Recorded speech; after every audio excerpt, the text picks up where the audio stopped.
This free course is the most comprehensive training you will find about how to use YouTube as a real estate agent to not only generate consistent free high quality leads, but also close consistent deals every single month with clients coming directly to you for free. Now, truthfully, this is what most real estate coaches charge you $3,000 to $5,000 to learn in their courses, and I'm going to give you the entire blueprint for free in this comprehensive training.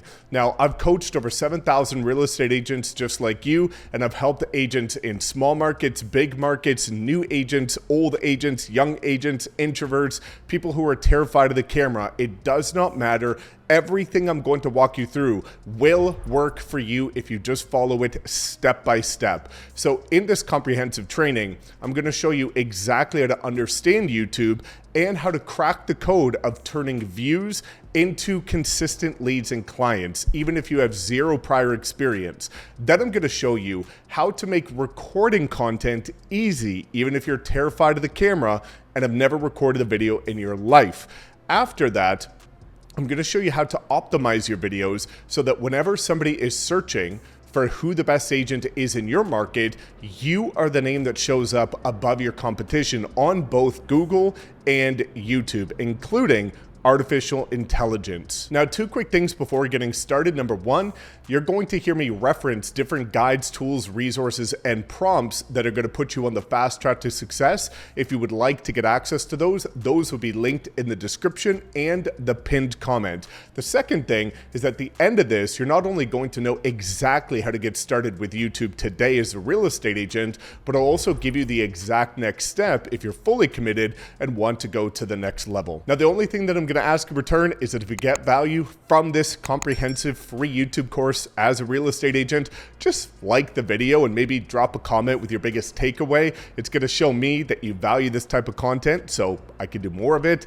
And it's going to help this video get in front of more agents like you so that they can start to change their business around. So without further ado, let's dive in to this comprehensive free YouTube course showing you how to dominate your market and close over 6 figures a year with clients coming directly to you. Welcome to the YouTube Accelerator. I couldn't be more excited to have you here, and this is going to be an exciting journey because for free, I'm going to show you how to launch a 6-figure YouTube channel. Now, this is transparently what most people charge thousands of dollars for in their programs, but I'm going to give it all away for free because I want to see you win. I've helped thousands of agents, over 7,000 now, learn how to effectively use YouTube to generate consistent free leads that turn into closed deals. And to give you some context, I've helped anyone from brand new agents close over $1 million in commission in their first year with no experience, never been on video in a brand new market. I've helped introverted and older realtors over 50 close $100,000 a month from their YouTube channel who were previously petrified of being in front of the camera and again had no experience with YouTube, and all following this exact process. So I want to mention, what are we going to be covering here? What am I going to walk you through so that you're prepared for the journey I'm about to take you on? And this is going to be important to listen closely so you know how to get the most out of this so that it doesn't just become another training that you watch and don't do anything with. I want you to see massive success because I've seen hundreds of agents change their lives by implementing these strategies. So first, I want to mention that you're going to see some videos in this training program that are from my full program, the Social Agent Academy. That's going to be linked below if you want to check that out, which is the entire system of what you need to thrive on every platform and much deeper strategies that will guarantee massive success. But this is going to be an accelerator to get you on the path to success so that you can just start taking action. So what are we going to cover in this? Well, first I'm going to lay the foundation. The foundation is going to be a couple things. The first and most important part is the mindset that you need to guarantee success on YouTube. That is the number one reason why people fail. And I'm going to give you some secrets that are going to guarantee success if you follow it. The second thing is I'm going to break down also how to understand YouTube's algorithm, how to crack the algorithm, if you will, so that you can start to generate consistent free leads because you understand the science behind what makes a video perform and how to get engagement and also, most importantly, how to get more leads. I will also, in the first foundational phase, give you an understanding of how to generate leads from YouTube, and also examples of YouTube channels so that whether you're a new agent, introvert, in a competitive market, in a smaller market, male, female, it does not matter. I will show you multiple examples on real channels that I've helped, just like you, see success. So I will walk you through all of them. That's going to be part one, the foundation. Part two is the setup. I'm going to show you how to navigate YouTube, how to create a successful YouTube channel by building the foundation properly, and all of the different elements that go into a properly optimized YouTube channel, including the setup, the camera equipment that you should be using as a real estate agent on any budget, even for free. So I break down multiple different budgets so you know the exact equipment for cameras, lighting, audio, everything that you need, regardless of your budget, to get started and see massive success. That's part two, is the setup. Part three is going to be preparing, recording, and editing your first YouTube video. Phase four is going to be uploading and optimizing your video so that it can rank number one or in the top three, so that when people are searching for your market, you're the agent that comes up. So I'll show you how to beat your competition, and not just how to rank on YouTube, but also how to rank on Google. And at the end of this, I'm even going to break down and show you not just the secrets of converting leads, but most importantly, at the end, I'm going to give you a 30-day roadmap so that you can leave this video series and get started immediately. And in 30 days, you'll be on the fast track to massive success. So we're going to go through a lot here. And again, this is an entire crash course proven across thousands of agents, just like you, regardless of who you are, to be the blueprint for success. So if you follow along, don't skip any video, because you'll see that I talk pretty fast, but I also weave really unique nuances into every video training so that you can see success with your specific content. So without further ado, let's start diving into the YouTube Accelerator and show you how to be on the fast track and the secrets to thriving and generating consistent real estate leads with a brand new YouTube channel. Mindset is the determining factor as to whether or not you are going to be the next success story when it comes to leveraging YouTube to scale your real estate business. Now, here's the truth, and I've talked about this plenty of times. Mindset might not be the sexiest topic, but the truth is that it is the number one reason why real estate agents fail. There's three critical mindsets that you need to be aware of in order to see massive success in YouTube as a real estate agent. Now, I just want to preface this by saying we have had incredible people just like you within the Social Agent Academy go and build wildly successful businesses. But the thing that I love about that is that we have had people from every race, gender, ethnicity, language, culture, country, multiple different states, provinces, people from all over the world, introverts, extroverts, it doesn't matter who you are. We have had somebody just like you go on to build massive success, leveraging the exact strategies that you're about to go through on YouTube. So it's not a matter of if the training works, but rather a matter of, are you willing to do the work to make it work? So the three critical mindsets that you need to approach this with is, number one, done is better than perfect. The number one thing I hear is that I'm a perfectionist. The truth is that perfectionism is the lowest standard, not the highest standard, because it does not exist. Perfectionism is simply a label that people use as an excuse to say why they can't do something. I can't put this video out because I'm a perfectionist and it's not perfect. Here's the reality of it. I could look at any video that anybody thinks is perfect and poke a million holes in it of things that could be done better. So when you realize that on this journey, it's a matter of getting started and always embracing that concept of done is better than perfect.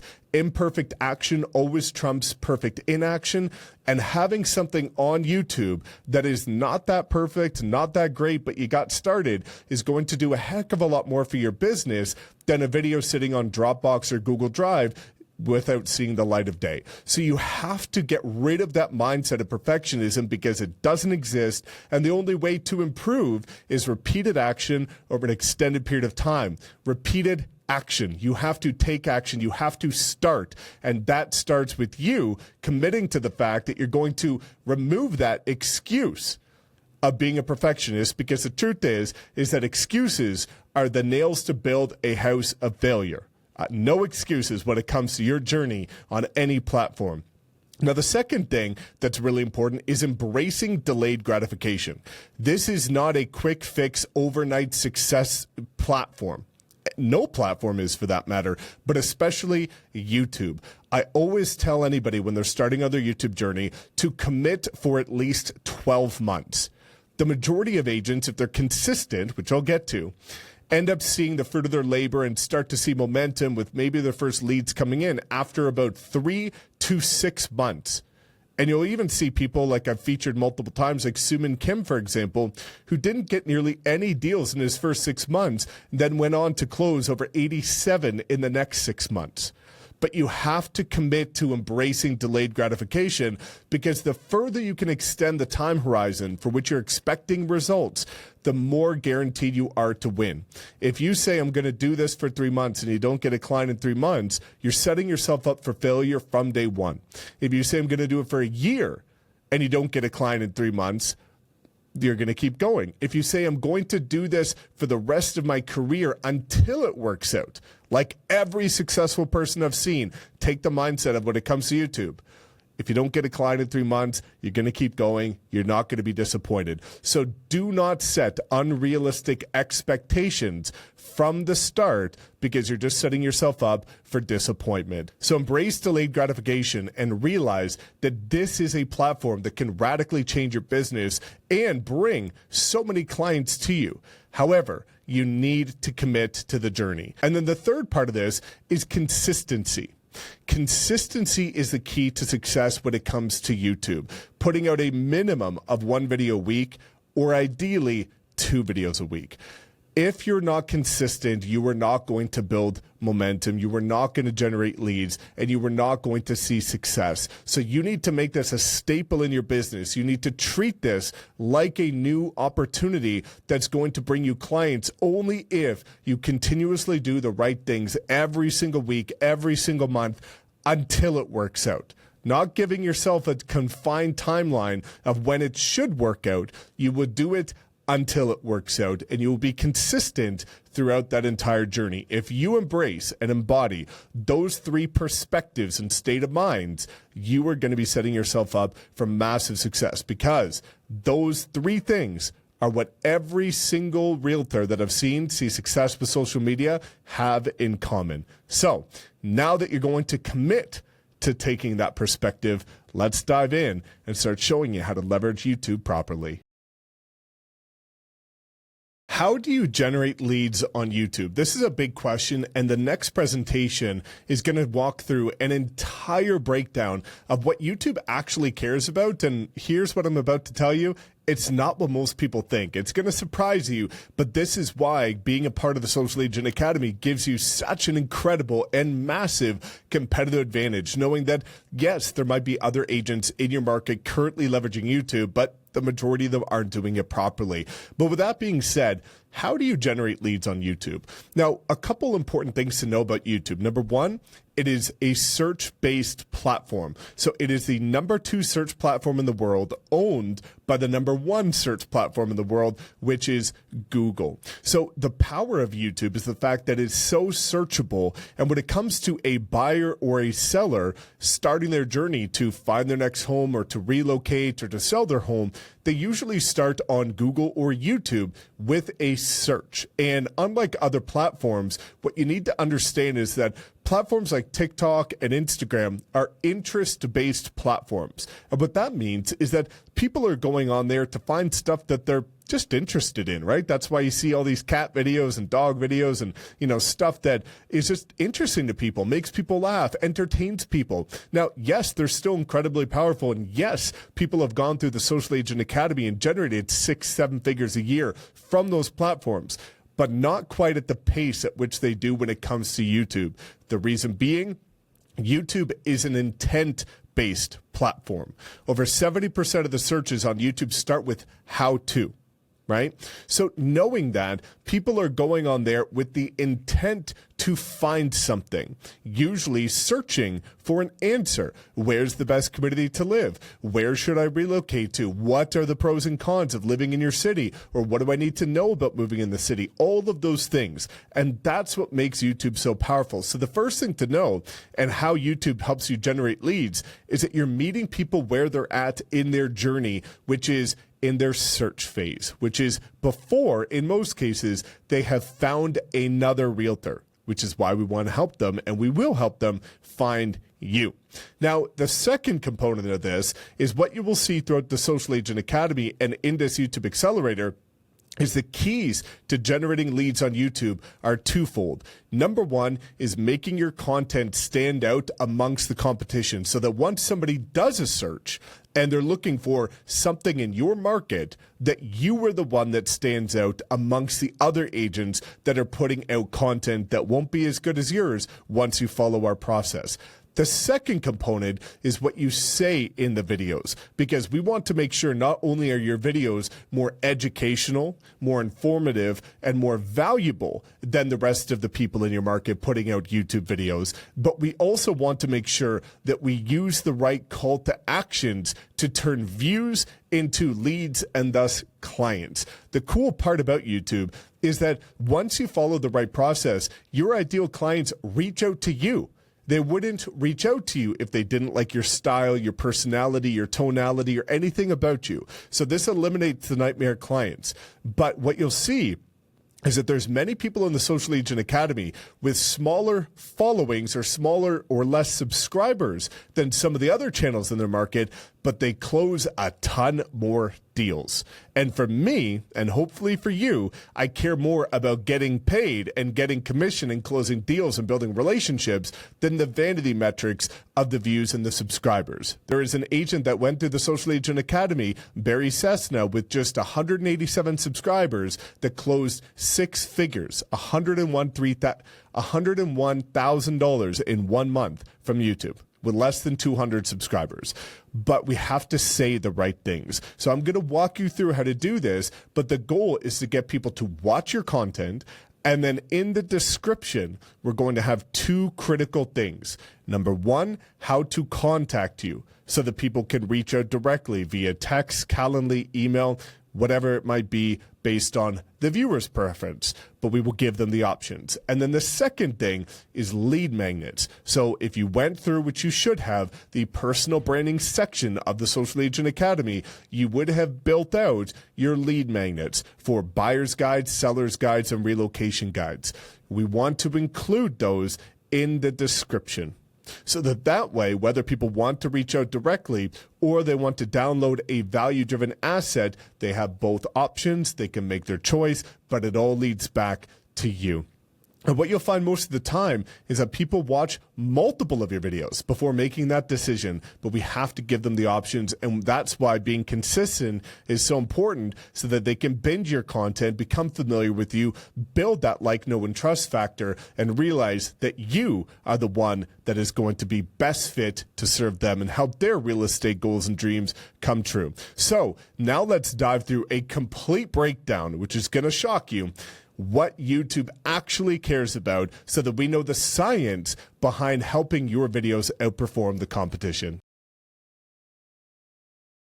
Let's walk through what YouTube actually cares about. This is going to be your guiding principle as you start to leverage YouTube to generate leads, because the truth is that most people don't actually properly understand what YouTube focuses on in order to help content go further and help get more views and engagement and ultimately help you generate more leads. So I'm going to break down in priority sequence with examples what YouTube actually cares about. And the truth is, it's probably not what you're thinking. So we're going to dive into what actually matters, not what people assume, not what people think at first glance, but what truly matters when it comes to YouTube. And it's usually the opposite of what the majority of people think. So the truth is that YouTube tells you what it cares about. So many people are infatuated by cracking the YouTube algorithm, but YouTube tells you what matters. And so when you go in YouTube Studio, as you're going to see throughout various tutorials, is that whenever you upload a latest video, it shows you a couple key factors: ranking by views, the overall views, and then the impression click-through rate, and then the average view duration. So the views is people finding your video. The impression click-through rate, or CTR, is people making the decision to click on your video.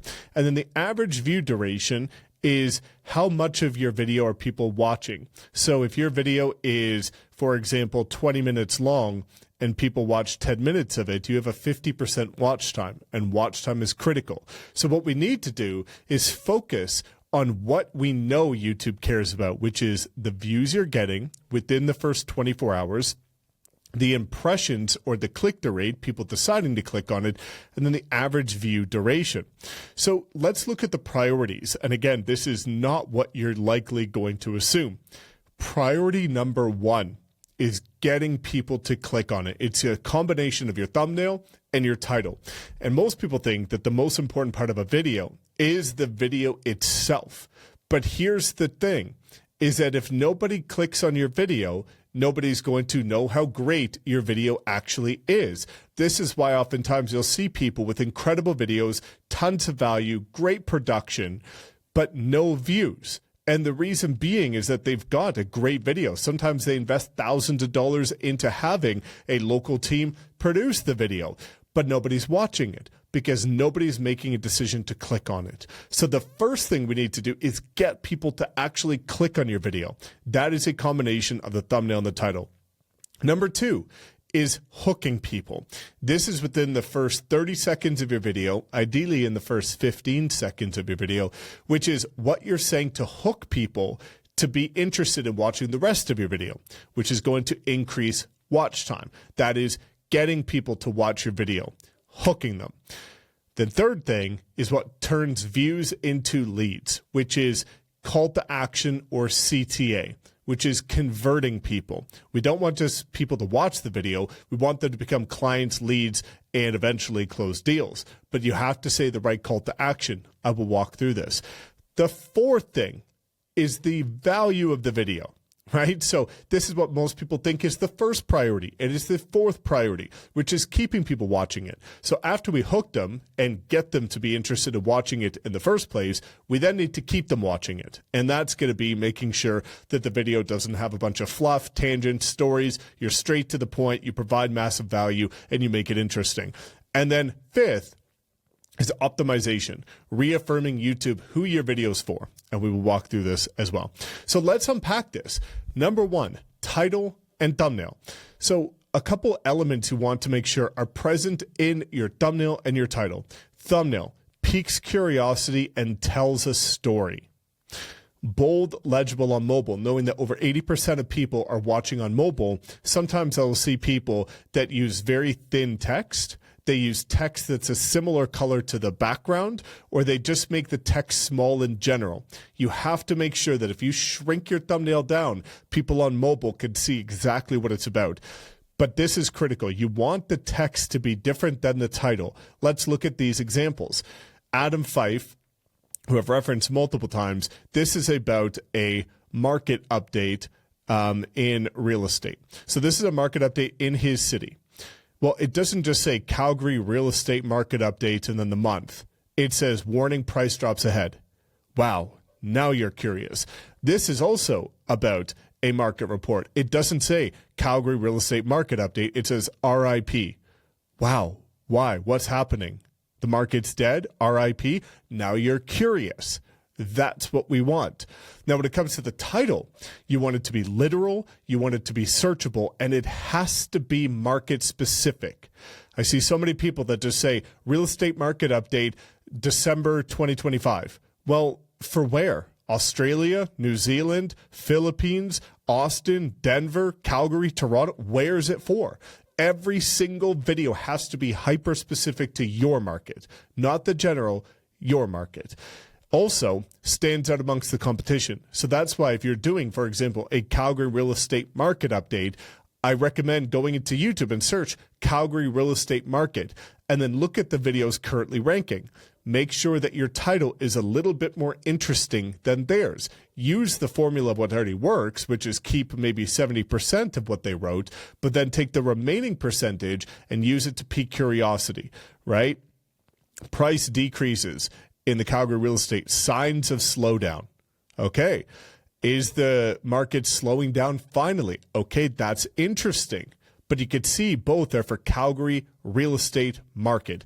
Market specific, very searchable, very literal. And then the text is different than the title. And I will show you how you could use ChatGPT for this as well. And relevancy, ideally you want to also put the year. Because oftentimes some of these good videos, the relocation videos, pros and cons of moving to your city, cost of living, those are outdated by the people who are doing well. So you'll find a video that has 50,000 views in your market center, but that person put that video out 2-3 years ago. People want to know what's happening now. The hook. I'll give you a couple of examples. This is the first 15 seconds of your video, and the goal is to give people a reason why they should care, why they should watch the rest of your 8-12-minute video or longer. Critical elements to include or consider including. Address people directly. I'll show you an example. Pose a problem. Evoke emotion. Introduce a surprising fact or stat. Make a bold claim or leverage fear.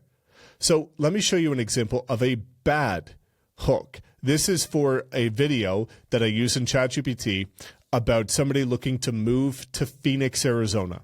So a bad hook would be somebody starting the video by saying, "Hi everyone, welcome back to my channel. Today I'm going to be talking a little bit about the cost of living in Phoenix and comparing it to some other cities.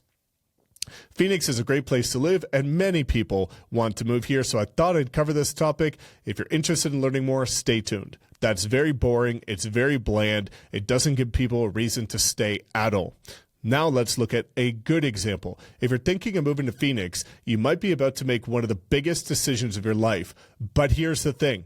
Choose the wrong neighborhood, and it could be the costly mistake that leaves you feeling trapped and disconnected. In this video, I'm going to show you the top 5 neighborhoods that are perfect for families and young professionals, and I'll help you avoid that regret by making sure your next move is the right one.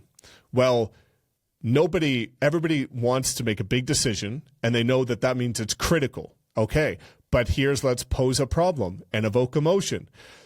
Choose the wrong neighborhood. It could be a costly mistake, leaving you feeling trapped and disconnected. Nobody wants to lose money and make a costly mistake. Nobody wants to feel trapped, and nobody wants to feel disconnected. And also, I'll help you avoid that regret. Nobody wants regret. So now you've hooked people because they want to avoid that pain. This is a good hook. When it comes to a call to action, this is what turns views into leads. And the truth is you have to call the action you want people to take. Many people say, if you like this video, please make sure to like, comment, subscribe. But the question becomes, do you want likes, comments, and subscriptions, or do you want leads, conversations, and closed deals? You probably want leads, conversations, and closed deals. So we need to call that to action. And this should be right after your hook. So a couple elements that are critical: address people directly and make it convenient. So we want to make it easy for people to get in touch with us. And we want to make sure we're telling people to get in touch with us instead of telling them to subscribe. If you put out good videos, people will subscribe anyway. A bad call to action. If you think you want to talk about neighborhoods, I guess you could reach out to me. People sometimes contact me, but it's no big deal if you don't. You can call me or use one of the links below. Whatever works for you. I don't know. Maybe we could figure out something if you need help moving to Phoenix. That is terrible, and I hope you can see that. Let's look at a good one. If you're ready to if you're ready to explore which neighborhood might be the best fit for you, I'm here to help. This is parts critical. I have people just like you reaching out to me every week to help them with their next move, whether it's buying, selling, or relocating to Phoenix. Let's chat about your specific needs. You can reach me here or through any of the contact methods listed in the description below. I'm excited to help make your move to Phoenix as smooth as possible. So the critical one, again, talking about addressing people directly, nobody wants to feel first. So we need to make people feel included. So that's why that statement, I have people just like you reaching out to me every week to help them with their next move. That is the one that makes people feel included. They don't feel first. They drop their guard because I know other people like them have done this too. They're not the first, right? So they become less standoffish, if you will. And that is what we want, is to be very inviting, be very warm, be very welcoming so that they can confide in us as a trusted advisor. And then making sure that we give all the contact information in the description, which I will show you. And now we need to talk about converting, and this is what I'm referring to here. So critical elements. Converting is your description. Contact information at the top, as well as lead magnets. Email, phone, Calendly, landing pages, and I'll show you how to use Gamma, which was in the personal branding section, in order to design your lead magnets. If you did not design them, please go back to the personal branding section where you will see how to use an AI tool to design your lead magnets very easily. But if we look at Adam's description here, now I know this is very small. I know you probably can't see it perfectly, but I will explain it to you. So when you come to any of Adam's videos, the first things that are up here, book a Zoom call with Adam. So contact him. Great. Instant home evaluation. Start your home search, which is a link to his KV Core IDX website, and then monthly PDF reports. So this allows people to either download an asset and become a lead or contact him and become a lead. Then there is the description. And then at the bottom, there's these must-watch playlists or must-watch videos. This makes it convenient. So people like one of your videos, they can easily just drop down and click another one instead of having to go search on a competitor's channel to find another video. Now, the value of your video, this is going to be the bulk of it, which is after you've done your hook, after you've done your call to action, and after you've introduced yourself, then we want to provide value. It's the body of your video, and the goal is to keep people watching. So what are the critical elements in order to keep people watching your content? Well, the first is going to be the game is won with preparation. The game is won before you hit record. The more time you can properly plan and prepare and have everything structured and mapped out of exactly what you want to touch on in your video, the more people are going to stay because you're going to stay on track. You're not going to be going off on tangents. You're not going to be adding in a bunch of fluff. You're going to be to the point, immense value, giving people what they want. One of the things you could do is ask for engagement. So maybe in the middle of your video, because the first of your video is reserved, the only ask should be to become a lead. But throughout your video, you can ask for engagement. So if you're doing a video about a community tour, ask people, by the way, if you also live in Austin, Texas, drop a comment below and let me know what community you live in. Or if you're considering moving to Austin, let me know where you're currently living and where you'd be moving from. So just ask people to comment something, and that's going to start to increase your engagement. One really important thing is storytelling. So if you have any stories that relate to your video topic that are relevant, that are clear and concise, but help people see themselves in you or another client you've helped, that is fantastic. So if you're doing a video about relocating to your market, and you can talk about how you relocated to that market and what it was actually like, or how a specific client recently relocated from that market and what you did to help them, that is great. You always want to make sure to address objections and pain points in the video. So any concerns that you know people are going to have when relocating or moving within your market, making sure that the pacing and energy is on point. This is so critical. The most boring thing that's going to decimate your watch time and have people leave your video very quickly is if you're just talking like this the whole time and you're very boring and you're just reading off your bullet points and you're not talking about anything specifically and everything is monotone and sounds the same. There's no body language and people are going to leave, right? So you want to make sure that you have some inflections, you have some pauses, you have some body language. You want to make it interesting. And even if you're an introvert, right? I've helped many introverts potentially just like you, close over 6 figures a month in commission from their YouTube channels, they still find ways to add little jokes in there. They still find ways to add little inflections or pauses, even if they're reading off a teleprompter, even if they're introverted, they've got a very calm demeanor. So there's ways to do this. Adjust the pacing, stop and pause, make emphasis on certain points, right? This is something that the more you can make it engaging, the more people are going to continue to watch. And then always reinforce the hook. Everybody cares about one thing. What's in it for me, right? Or 3 things, me, myself, and I. Very typical, very cliche. So you need to make sure that you're always focusing on them, on the viewer. And the viewer, truthfully, is your ideal client, not on yourself. Now, the second last thing is planning for a new channel. Then the last thing will be planning for a channel that already exists. So I will show you how to do this in the content planning section, so planning for a new channel, but a quick little rundown of this. The first thing you always want to do is research other channels that are doing well in your market right now. That's going to give you the basis of what you're competing against, but already what videos are already proven to be of demand and of interest, because you can go to their channels, filter by most popular, and then look at the videos that have performed already. Follow the prompt list as well and use ChatGPT and the proven video list. So I will give you prompts, and this is going to help you with your videos as well. So starting a channel is going to be very simple, but the key is to do that audit of other channels that are in your market so we can see how we can leverage what's proven to work and just make it a little bit better. Make the thumbnail better, the title better, optimize it better, and make sure that, again, you provide a little bit more value than what currently exists. And lastly, planning for an existing channel. So if you already have videos out there, awesome. Congrats, that's incredible. Now it's time to take it to the next level. Audit your own channel.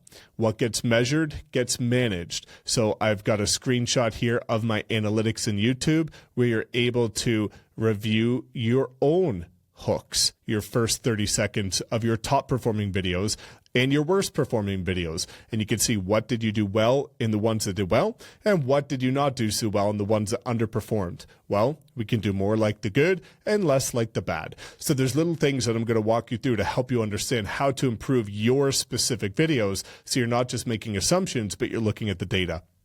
We also then want to follow suit with the new channel, which is researching other channels to see the competitors and what you're going up against, because truthfully, we just have to make our videos better than what already exists. That's the name of the game with YouTube. There's already people in your market likely doing this. Make your videos better. More engaging thumbnail that piques more curiosity, a better title, and a more engaging video, and you will generate more leads. That is the simple essence of YouTube. If your videos aren't performing, it's because you're not doing one or most of those 3 things. Plain and simple. There's no other reason why your content wouldn't perform. We'll be using ChatGPT a lot, and then also I'll show you how to leverage the vidIQ AI coach or artificial intelligence coach, which actually has all of your data in it and will provide specific recommendations to your channel. But I just want to go back up here to really drive a point home, which is that this is the priorities we need to focus on. And this, number one, title and thumbnail, getting people to click, is usually what most people put the least amount of effort into.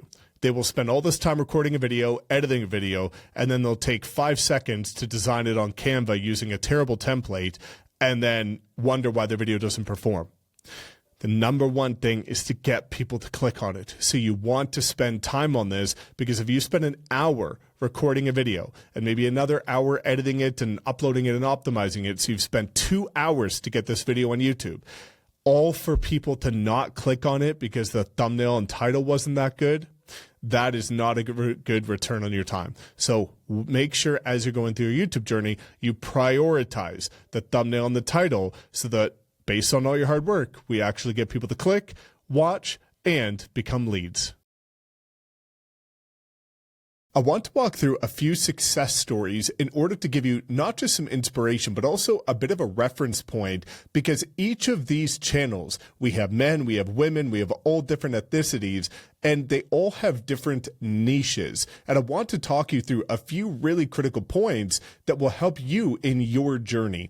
And all of these agents that I'm about to show you follow the exact same strategies that you now have access to. And this is why there is no excuse for you not to be the next success story. You just need to put in the work, because they all followed the exact same strategies. There's nothing different, right? So the first is going to be Suman. And I want to show you about his strategy. And his was all about new construction home tours. And we could see here something that people, don't understand. Yes, Suman has done $200 million in volume, over $5 million in commission in 3.5 years. And he did 87 deals in his first year. But as you can see here, not every video gets thousands of views. Does he have some that get thousands of views? Yes. But also one of his most critical videos that launched his channel was this one.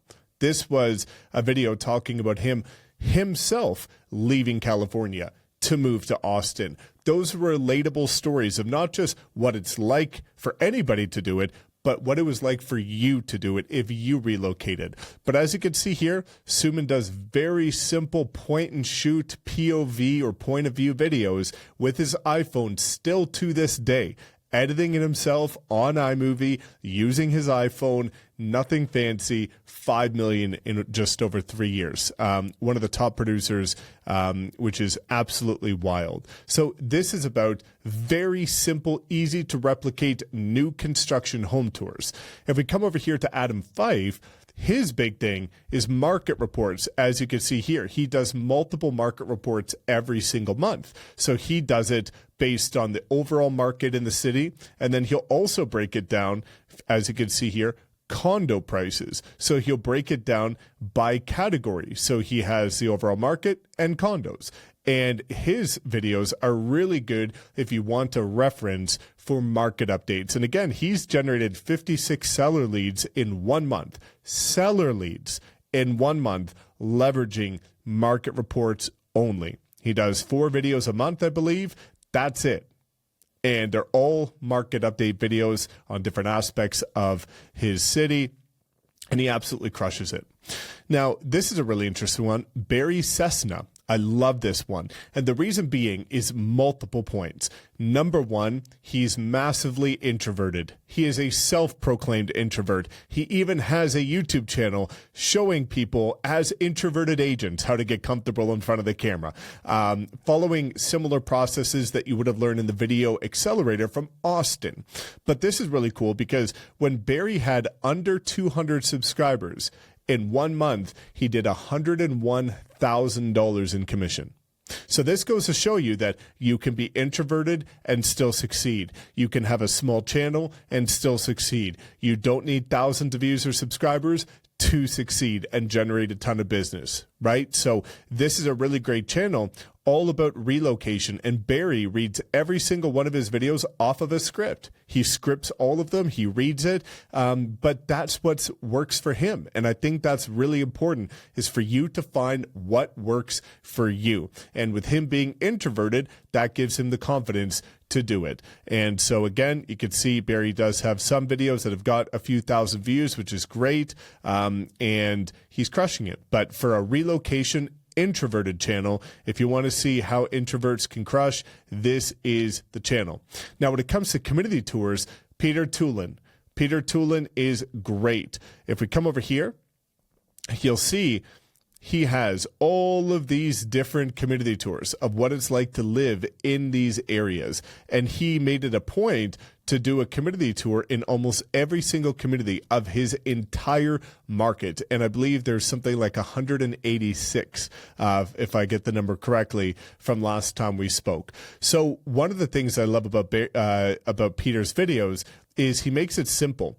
If we come over here and we look at some of them, what he'll do with his community tours, if we look at one like this, is he'll take his tripod and he'll just go out to 3 different locations in that community, and then he'll talk about it. It's just that simple. It's not a huge production. He doesn't have to hire people. He uses a very simple camera, a lavalier mic, and a tripod. And you can go check out some of his videos if you would like an idea of what you could do for community tours. But he does over 50 deals every single year, pretty much on average. Then we've got Kim. So Kim is awesome. She's in Arizona. And again, not all of her videos are getting thousands of views, but she does have some with that. And she's done very well with relocation style content as well. She, again, travels a lot. So when it comes to flexible lifestyle, Kim is one of the best. I know that just this year, she's traveling for like 6 months out of the year. And she has years where she closes like 40 deals from her YouTube channel, which is crazy. But it's so powerful just to see the leverage that YouTube gives you. And that's what I like about it, is that she could travel. She has partners back in her city. She generates leads, gives them to her partners. She's traveling over to Europe and all of these places this year, but still is able to close deals thanks to the help of YouTube. Now, one more before I go to a different style of content is also in Arizona, and it's Brian. And so Brian Elder, he actually is a brand new agent. In his first year with YouTube, did $100,000 in 1 month. In his first year with YouTube, right, as a newer agent. So this, again, is a channel where he's more of like the local lifestyle guy. You can see if we go to some of his more popular videos, this is not real estate related, but it's market related. And this is going to give you some ideas of, you know, certain things that if something's happening in your market right now that, you know, might be a hot topic, it's something that you can cover. And just because it's not real estate related doesn't mean you can't do it, because that's going to drive people to your channel and they're going to see that you're a realtor, and that can start to generate additional leads as well. So Brian's channel is great for like local lifestyle, if you will. And then the last one for anybody that's focused on agent attraction is Vinay. So Vinay is one of my partners, and I helped her start her YouTube channel from zero. And now you'll see she has an even bigger subscribers than me. So she's got a bigger YouTube channel, more subscribers than I do. And I was the one that helped her launch it when I had like 10 or 20,000 subscribers, I think it was, maybe 10. Which is so cool to see. And I love that. My goal is for you to have a channel that surpasses mine. I love that. It is the coolest feeling, and it's so rewarding. But it was amazing to see what Vinay's done. And she just does pretty much everything that I do, but in Spanish. And great thumbnails, great personality, tons of energy, videos with, you know, big views as well. But this is for agent attraction. So if you're looking to recruit agents, attract agents, build a team, build a brokerage, and you want people to come directly to you, this is the way to do it. Provide immense amounts of value, be valuable, be entertaining, be educational, and you will start to attract. So as you can see, we have people from different cultures, ethnicities, languages, genders, age demographics, races. We got the whole gamut of people that have all seen success with the Social Agent Academy, leveraging the YouTube Accelerator, exactly what you have access to. So if you want to go check out any of these channels, feel free to do so. It's a great reference point of what good content looks like. And now it's time for you to get your journey started so that you can become the next success story. First, let's start with a tour of YouTube, and I want to show you how to navigate the most important components of it and where you're going to be spending the majority of your time as a real estate agent on YouTube. So we're here on the homepage, which is going to have a number of different videos that are specific to your liking, but we're going to come up here to the top right-hand corner and go to YouTube Studio. This is where you're going to spend the majority of your time.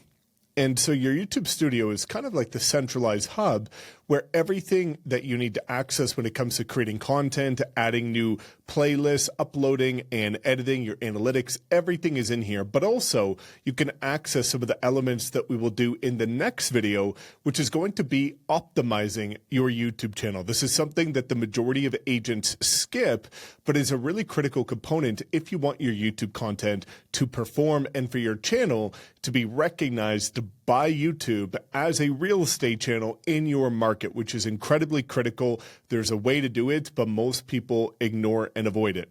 So this is our dashboard. And as you're going to see here, some of the elements, we will walk through this when we optimize our videos, but you're going to be able to see how your recent video is performing against the last 10. You'll see a quick overview of your subscribers and how many you've grown in the last 28 days, and then also a summary of the last 28 days of your views, watch time, and estimated revenue. Now, this is where you will spend the majority of your time, which is content. And as you can see here, this is where you have access to all of your videos that are either uploaded or are scheduled to upload. These, when it comes to videos, are your long form videos. Shorts is going to be your vertically formatted videos, as you can see here. And then you also have the ability to access posts, which is a really great way to nurture your community. And then you've got your playlists here. If you have a podcast, you can access it there too. But the playlists are here. Now, one thing that the majority of agents don't know how to do, because sometimes YouTube moves it, is how to actually create playlists and upload different pillar pieces of content. I'll dive deeper into this in the next video for optimization. But you'll be able to see here that if you come up into the top right-hand corner and click Create, you have a menu select, which is Upload Videos, Go Live, Create a Post, and Create a New Playlist. I'll actually show you in the next video how you can create a playlist that can rank for searches, meaning people aren't just going to watch one of your videos, they will binge your content and watch multiple of them, which is a really ninja way to be able to outperform any of your competitors. So content is where you're going to be able to click on any of your videos, as you'll be able to see here, and you'll be able to go through, update the title, update descriptions, update the thumbnails, and all of the keywords and every element that you need in order to optimize your videos properly. There's a video coming later in this tutorial, which is going to show you exactly step-by-step how to optimize your videos so that you can rank above your competition and thus generate more leads. Now, analytics is the other critical component, and there's only one more after this, but the analytics is going to be where you can see the data. What gets measured gets managed. This is incredibly important, and this is going to be how you scale. I dive very deep into this in the Social Agent Academy. Again, that will be linked below, but that's where you can pretty much guarantee that your content performs better month over month, because we can look at very critical components of the data and be able to make calculated decisions of exactly what we need to do to generate more leads, get more views, comments, engagement, and the like. And you can even see a couple things like the best time to post and the exact videos that you should be creating. But as you can see here, you'll have a bit of an overview with your critical stats. Content is going to show you how your content overall is performing, as you can see here, relative to shorts, YouTube search, and different elements. Audience is a critical one. Now, with your audience, you're going to see channels that your audience watches. And this is going to be interesting because that's going to give you an idea of competitors to reference and see what's performing well on their channels. So the exact channels that your audience watches and videos that your audience watches. So if your audience is also watching this video, you might want to consider creating a video very similar to that with your own spin on it, because clearly they liked this video. As you can see down here, it also shows you when you should post your content. I post at 6 a.m. on Monday, Wednesday, sometimes Friday, and that's because you typically want to post about an hour before the most dense amount of your audience is going to be active, as you can see here, which is the more vibrant purple. So I post at 6, gives time for YouTube to process it, share it, and then the bulk of my audience is going to be on.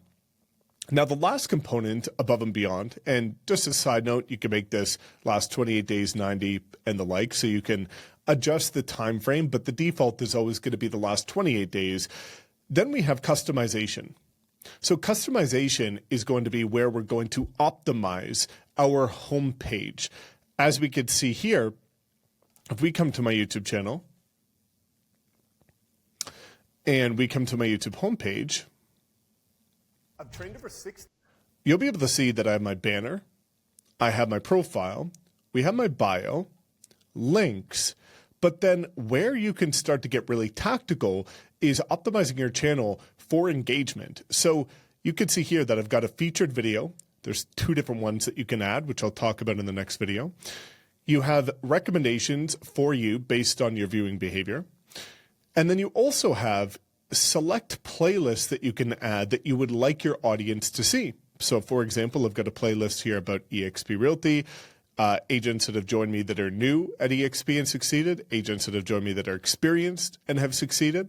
And then I've got a couple different playlists here that I do want my audience to know, such as AI for Realtors, YouTube, Instagram, TikTok, and Facebook ads.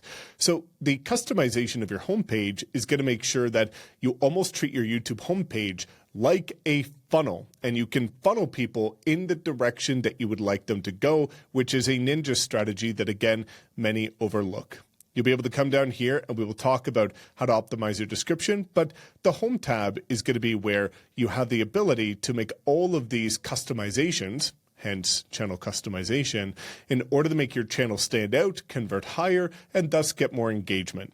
The last thing you're going to want to be privy to is going to be the settings. So the settings, as you can see here, is where we're going to optimize for our keywords and optimize our YouTube channel. You'll also be able to have upload defaults, which is anytime you upload a video, anything that shows up default, I leave this blank, as you can see, for a reason. And you don't need to worry about really anything else. But I just wanted to give you a quick tour of some of the different components of YouTube as a whole, and the fact that you're going to be spending the majority of your time in YouTube Studio, which is here primarily on content, analytics, customization, and just in the beginning, your settings, as well as create when we want to start to upload a new YouTube video or when we want to create a post and a new playlist. So now that you're familiar with the different aspects of YouTube, let's go into the next video and show you how to properly optimize this channel so that your content can start to perform and we can start to get ready for recording, uploading, and optimizing your first YouTube video.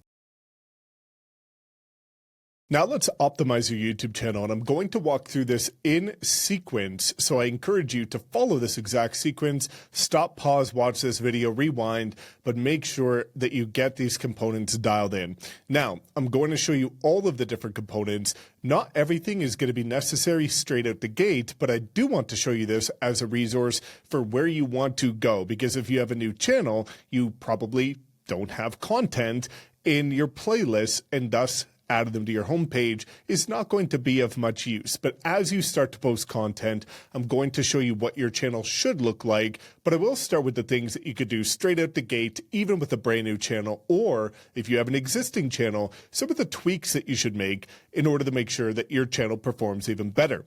We are going to come to our YouTube Studio again, which is here in the top right-hand corner. You will select YouTube Studio, and then we're going to come down to the settings.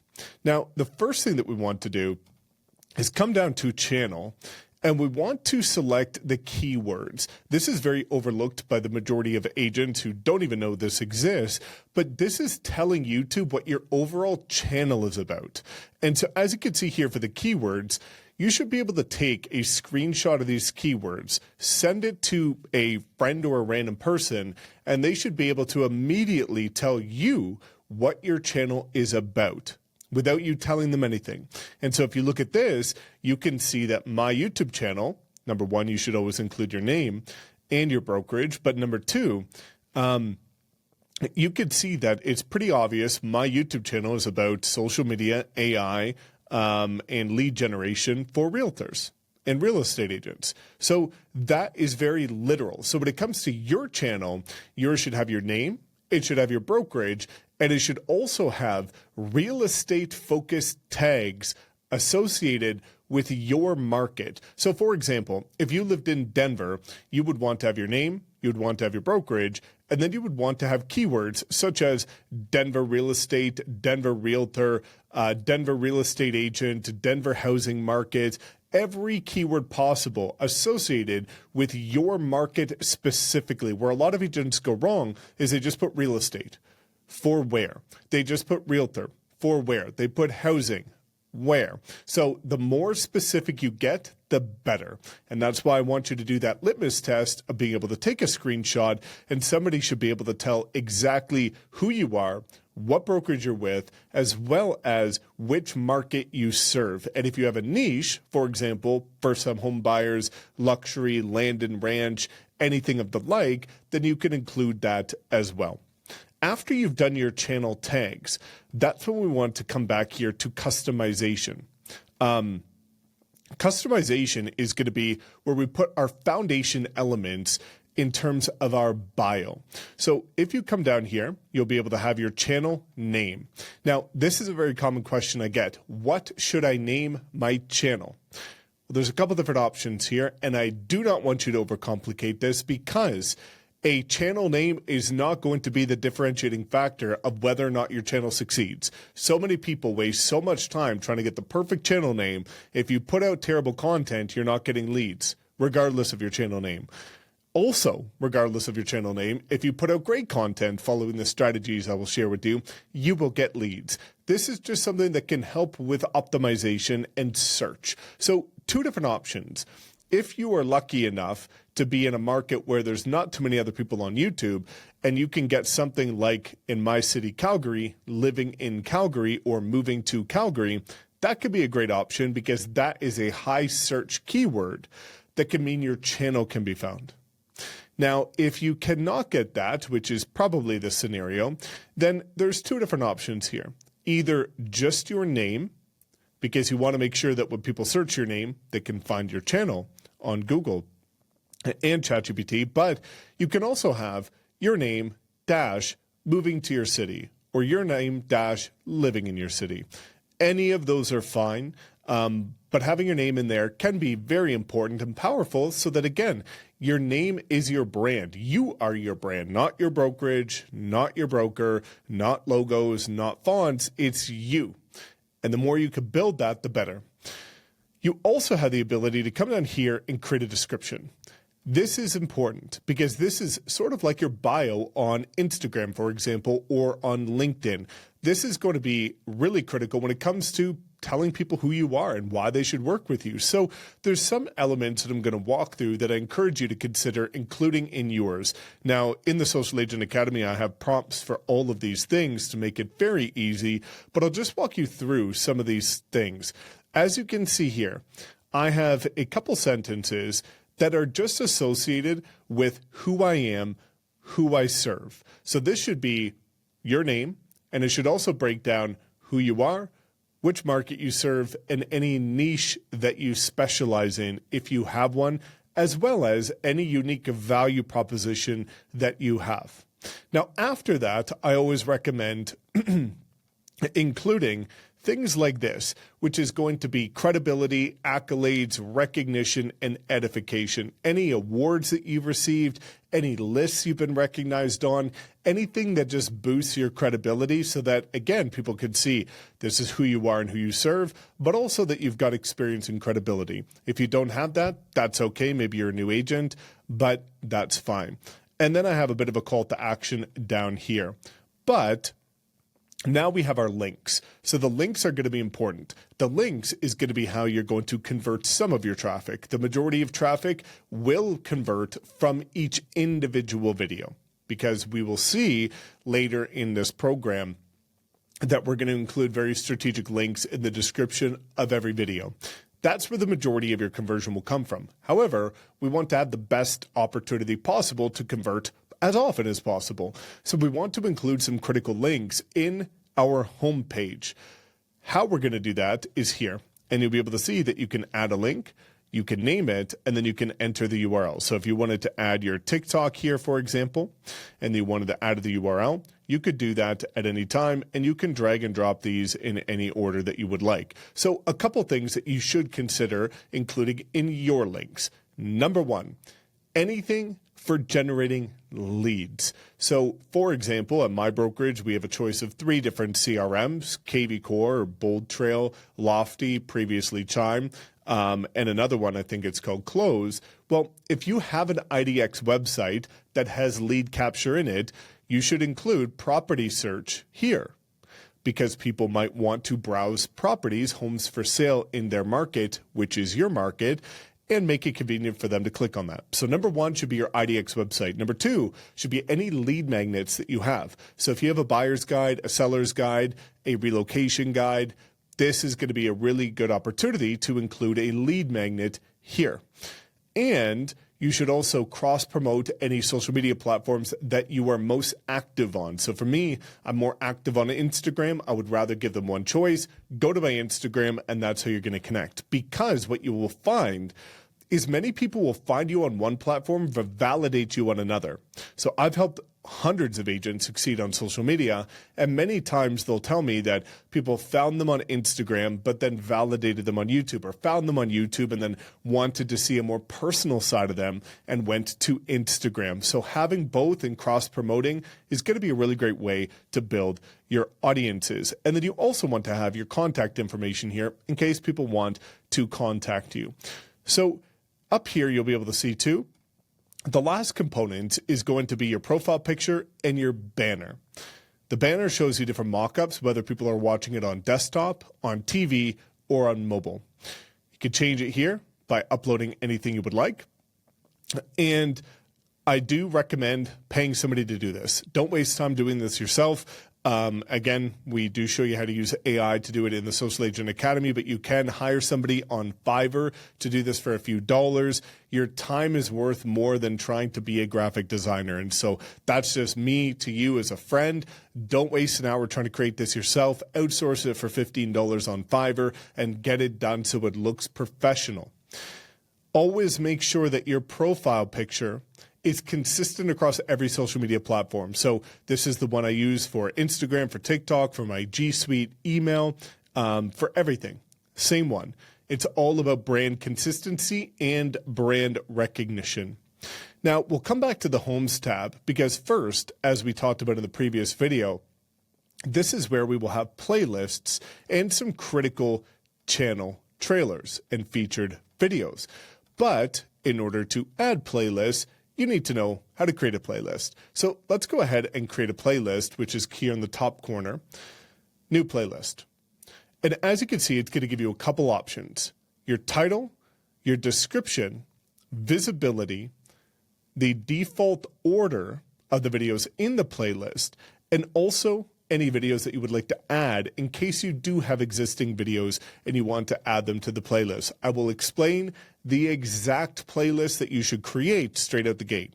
Now, again, you want to optimize these, which in the full program breaks it down with prompts to make it easy to just copy and paste it into ChatGPT to know that it's going to be optimized.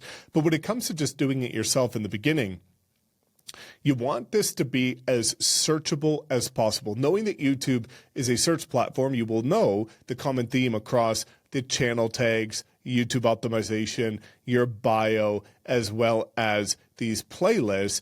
It's all about your market and being specific of who you're targeting. So with that being said, what are the playlists that you should create? And then I can show you some of the elements you should include in order to optimize them. Well, first should be moving to your city.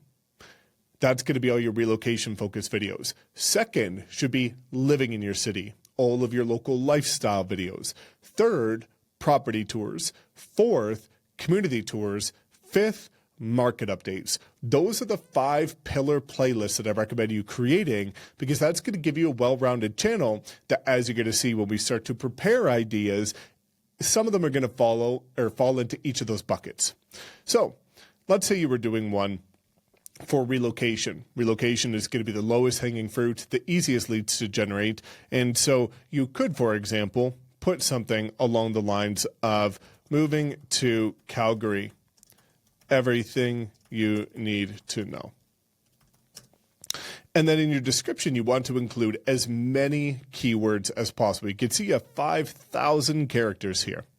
And so with that, you're going to write a description along the lines of, if you consider moving to Calgary and, buying your dream home, I'm a local real estate agent here in Calgary, and I help people just like you relocate every single week. And you just want to include, again, keywords such as your local market, your name, as well as who you help. So everything should be market specific, and using these keywords about moving to Calgary, Calgary real estate, relocating to Calgary, homes for sale in Calgary, those type of keywords in your description, as many as possible. Then you do want the visibility to be public. If you want to draft them, you can. The date published, I typically make this most popular. And what that means is that your most popular videos are going to be ranked in order, and that's what people will see first when going to your playlist. That is very intentional, because usually if a video has performed the best, it's going to be the one that most people are interested in and get the most people to click on it.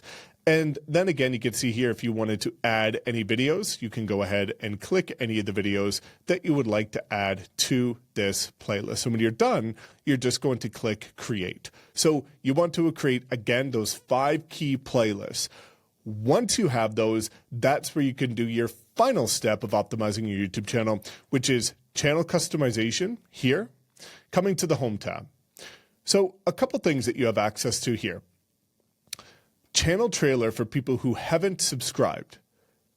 This should always be a video that you really want prospects or your ideal target avatar or customer to see. And with that being said, you can see mine is YouTube for Realtors, the exact formula for closing $100,000 in commission, because I've helped tons of agents just like you do it through the Social Agent Academy. Now, with that being said, yours should be a video you really want your clients to see.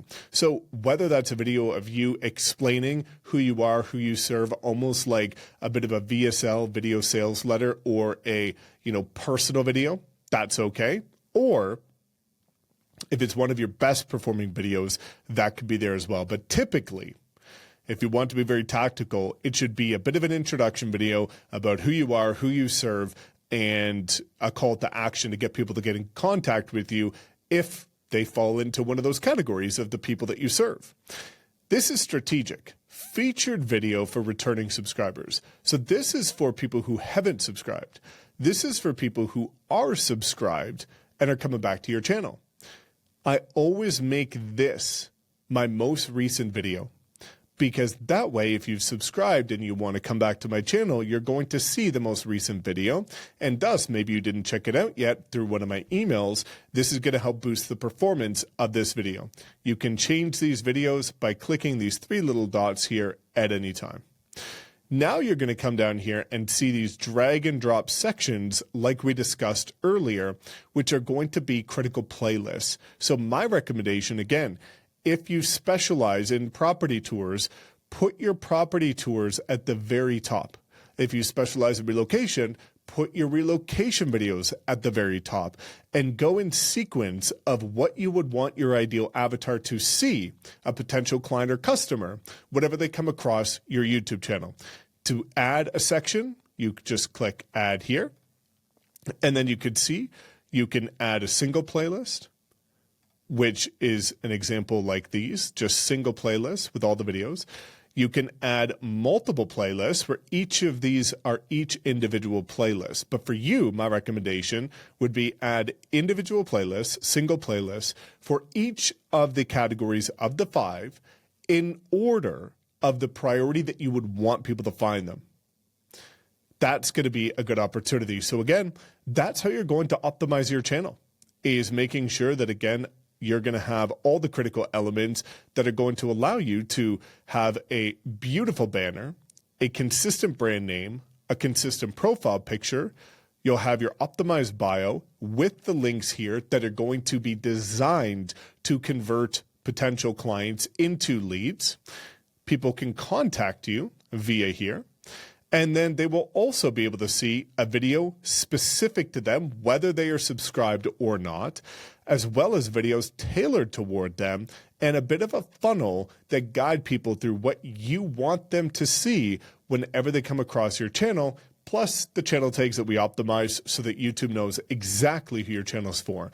That is how you optimize and get your YouTube channel set up. Now it's time to see what equipment we should use and how to get started with recording. Let's go through recommended video equipment. Now, before diving into this section, I have to mention that if you're on a tighter budget, this is all that you need, is a phone.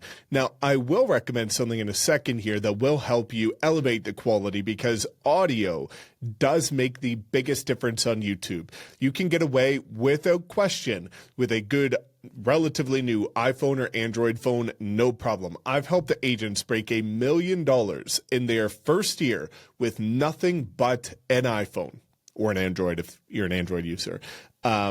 But that's okay, right? As long as you've got good audio, that is going to be fine. Use what you have if you're on a smaller budget. Do not use equipment as an excuse not to execute. Now, if you are on a tighter budget and you want to just get started with your phone, I do recommend the Rode Wireless Go 2. Now, the reason being is because I use this all the time for my own iPhone videos, because on short form content, I use my iPhone the majority of the time, not even my expensive $5,000 cameras. I use my phone and this exact mic here because it can plug directly into any phone. I have a lavalier mic that allows you to just clip it onto your lapel and you're good to go.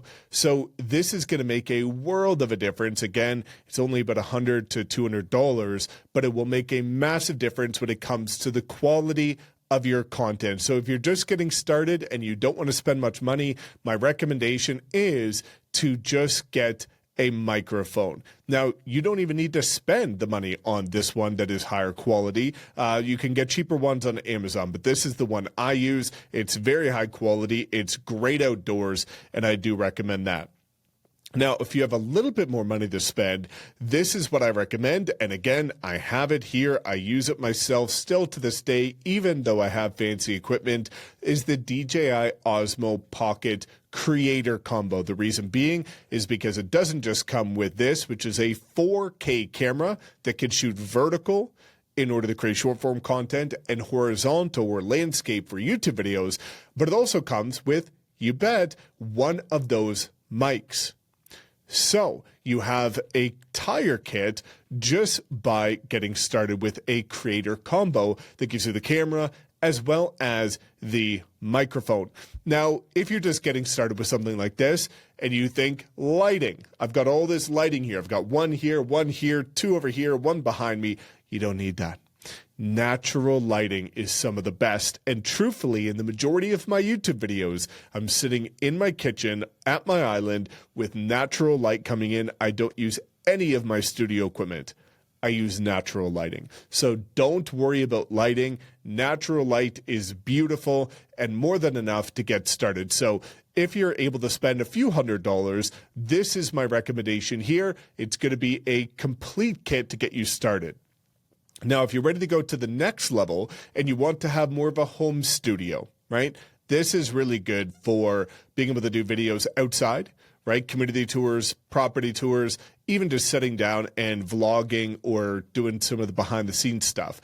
But if you want to have more of a home studio, this is going to be the more intermediate setup, which is going to be a Sony ZV-E110 or ZV-E10.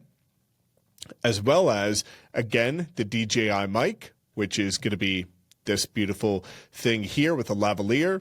You also have a tripod, and everything here will be linked in the description, so you can just click on it, go straight to Amazon, buy it, get it delivered. So this will be linked in the description of this video. And you can also see some of these higher quality lights that will allow you to get maybe that shading on your face, and as well as an adjustable lens, which is exactly what I'm using right now, that you can go wide, it can go narrow, and because it has a low f-stop, it kind of gives you that blurred background view as well, which a lot of people love. So that's going to be if you have kind of upwards of $1,000 to $1,500 in order to invest. And then if you want the advanced setup, you could see a camera that I've used for many years, a Sony a6700, the DJI mic, a Sigma lens, which gives you a really beautiful look when it's dark. So if you want that moodier studio look, this is the lens that you're going to want as well. And then we have some accent lighting if you want to have different kind of brand colors behind you. And lastly is going to be a desk setup. This is going to be good for YouTube interviews, if you're doing Zoom interviews, which you'll see a lot of on my YouTube channel. And also just for Zoom calls and elevating the quality, because you don't want to have all this beautiful content on your YouTube channel or on any profile. And when somebody gets on a Zoom call with you to have a meeting and your content looks terrible, you want to have a good quality. This is a very affordable setup, which is just an HD webcam, as well as the Blue Yeti microphone, which is what I used in my first 3 years. Now, if you want a more advanced setup, which is what I have currently, is going to be the Sony SM7B microphone, which is what you'll see pretty much every podcaster and YouTuber uses. You've got this mount right here that I'm using. And this is going to be what allows you to connect it very seamlessly to your computer. And then again, same lens as the advanced YouTube setup so that you're using a camera instead of a webcam. That takes things to a radically different level, which is, again, what you're seeing right now is exactly how my Zoom calls look. Everything is high quality. You don't need it. It's good to get there. For me in the beginning, again, I always reinvested about 30% of my commission back into my content and marketing and advertising to help my business grow. So what I did is every time I would close a transaction through Instagram or Facebook ads or YouTube, I would reinvest that back into new equipment to help me create better content. So you don't need anything more than just getting started with this right here is my recommendation, which is a perfect 1-2 punch, a great mic, a great camera. You can use it for short form and long form, and it comes already packaged together, and it's about as easy as it gets. A ton of agents that I work with are using just this beautiful device and natural light. That's all. So get started with whatever you have. But here's some recommendations of all things that I have personally used myself and many others have used. So it's all tried and true. It's not based on theory. So again, you can get this. It's all linked below. In the Social Agent Academy, we show you how to set up your studio and how to position the lights and how to get the right look as well, how to get camera confidence. But I just wanted to share with you in this accelerator the equipment that you can get started with. Now let's get into the fun stuff, which is planning your first batch of YouTube videos. So what I'm going to walk you through is how to come up with the right video topics to record that are going to help you generate leads, what to say in those videos in order to get them to perform, as well as some elements of optimization to help them rank. Previously, you used to have to pay for all these different tools and plugins in order to get your videos optimized, like TubeBuddy, vidIQ. Now AI can do the job for you for free, and honestly, even better. So we're going to come over here and start with the ideation. Now, you can see here, this is the drafts, the original drafts of some of the Social Agent Academy prompts. There's like over 100 prompts in here that you get in the program that are updated, because this is the original, that are far better. But let's start with something that is going to get you started on the right path. Now, if you did access and upgrade to the prompt package for only $37, which you can do in the description if you haven't yet, it's going to be worth its weight in gold, because I give you copy and paste prompts for literally everything you need to do on your YouTube channel, from your bio and optimization and every single critical element. It'll be done for you. And again, it's going to show you step by step exactly everything you need to do in order to get your channel launched in the most effective manner possible. And again, $37. I've spent hundreds of hours figuring these things out, and tens of thousands of dollars. And for $37, again, it's an absolute steal. It'll save you so much time. And I would encourage you to do it if you value your time, which you should, because it's the most precious commodity out there. You cannot buy it back. So for anybody that didn't upload or upgrade to the prompt package, you can get started with this one. So as you're going to be able to see here, I'm a residential realtor that creates YouTube videos educating people on why they should live in or move to. And we can just say, for example, Austin, Texas. My primary goal is to generate leads. My target audience is home buyers, home sellers, and relocation buyers moving to Austin, Texas. Prioritize the following categories: relocation, market updates, community and neighborhood tours, and comparisons. Create a list of 8 video topics for me to record. 8 videos, why? Because ideally, you want to be doing 2 videos a week, 8 videos a month. If you're doing 1 video a week, that's better than none. But I've looked at the data across the hundreds of channels I've successfully helped succeed. And the difference between 2 videos a week and 1 video a week is not a 2 times multiple. From what I've seen on my own data, it's about a 4 times greater capacity for growth. So I recommend, if you're serious about this, to do 2 videos a week instead of 1. Also, you're going to notice that there's no property tours here, because it's really difficult for ChatGPT or anything to recommend a property tour that's you in your market. So I do recommend that you weave in property tours as often as you can, especially if you're in a market with new construction. So let's go ahead and get started with this. So it's going to search the web. And as you can see here, relocation. 10 things I wish I knew before moving to Austin. Austin relocation guide, where to live, work, and play. And you can see here, it's going to give you examples of format, why it works. Then we have market updates and trends. So what's happening in the market right now? And the housing market, what changed? Now I'm going to come back to this. Then we have communities and neighborhood tours. Buy a home in Austin for under $500K. Here's the best to watch. Best for families and young professionals. Depending on your market, some markets don't want you talking about certain types of properties for certain types of people. So you can, again, just ask for a replacement for this video if you're not allowed to do that based on your market. And as you can see here, West Austin Tour, homes, lifestyle, and value. Now, why I said I'll come back to this is I recommend only doing 1 market update a month, which would be a market update for the month year that you're going to be doing it for. I always recommend that you do that video at the first week of the next month. So if you're in December market update, record that the first week of January, because that's when you're going to have access to all of the December data. You can't do it before the month's finished. So knowing that you're going to only do 1 of these, then you can either do a property tour, which I would recommend, or do another relocation video. Now, again, for those who have the prompt package, the prompt already takes care of that for you, so you're not going to have to make any changes. But for anybody that's using this prompt, that would be my recommendation. And then you can see combined value, right? Here's what rocks for buyers and sellers, relocation, and market brief. So this is going to be a good video for lead generation.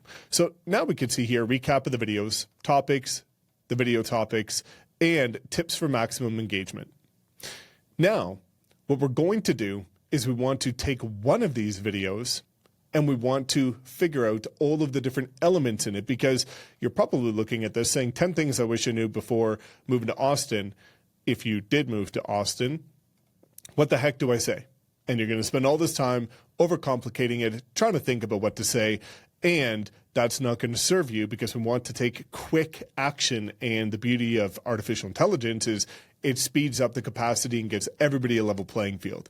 No longer do you need years of experience. You can go straight to the data and know exactly what works, and thus help your channel improve straight out the gate. So let's go to the next prompt, and I'll show you exactly how to create this first video as an example. Now, for this video, what we're going to do is we're going to call it video number 1, because it knows that, and just say and then you can pretty much copy and paste it. I'm going to put in this second prompt, and we'll just put in this video here, copy and paste this. So for this video, please create the following. 1, I'll separate this to make it easier for you to see. A bullet point list of the most important talking points with details and additional context. Number 2, so that's going to give us exactly what we need to say. An engaging introduction script for the video that hooks viewers, piques curiosity to increase viewer retention. Make sure the hook plays on fear to captivate the viewer's attention. This, again, going back to one of the earlier videos talking about what YouTube cares about, watch time or viewer retention.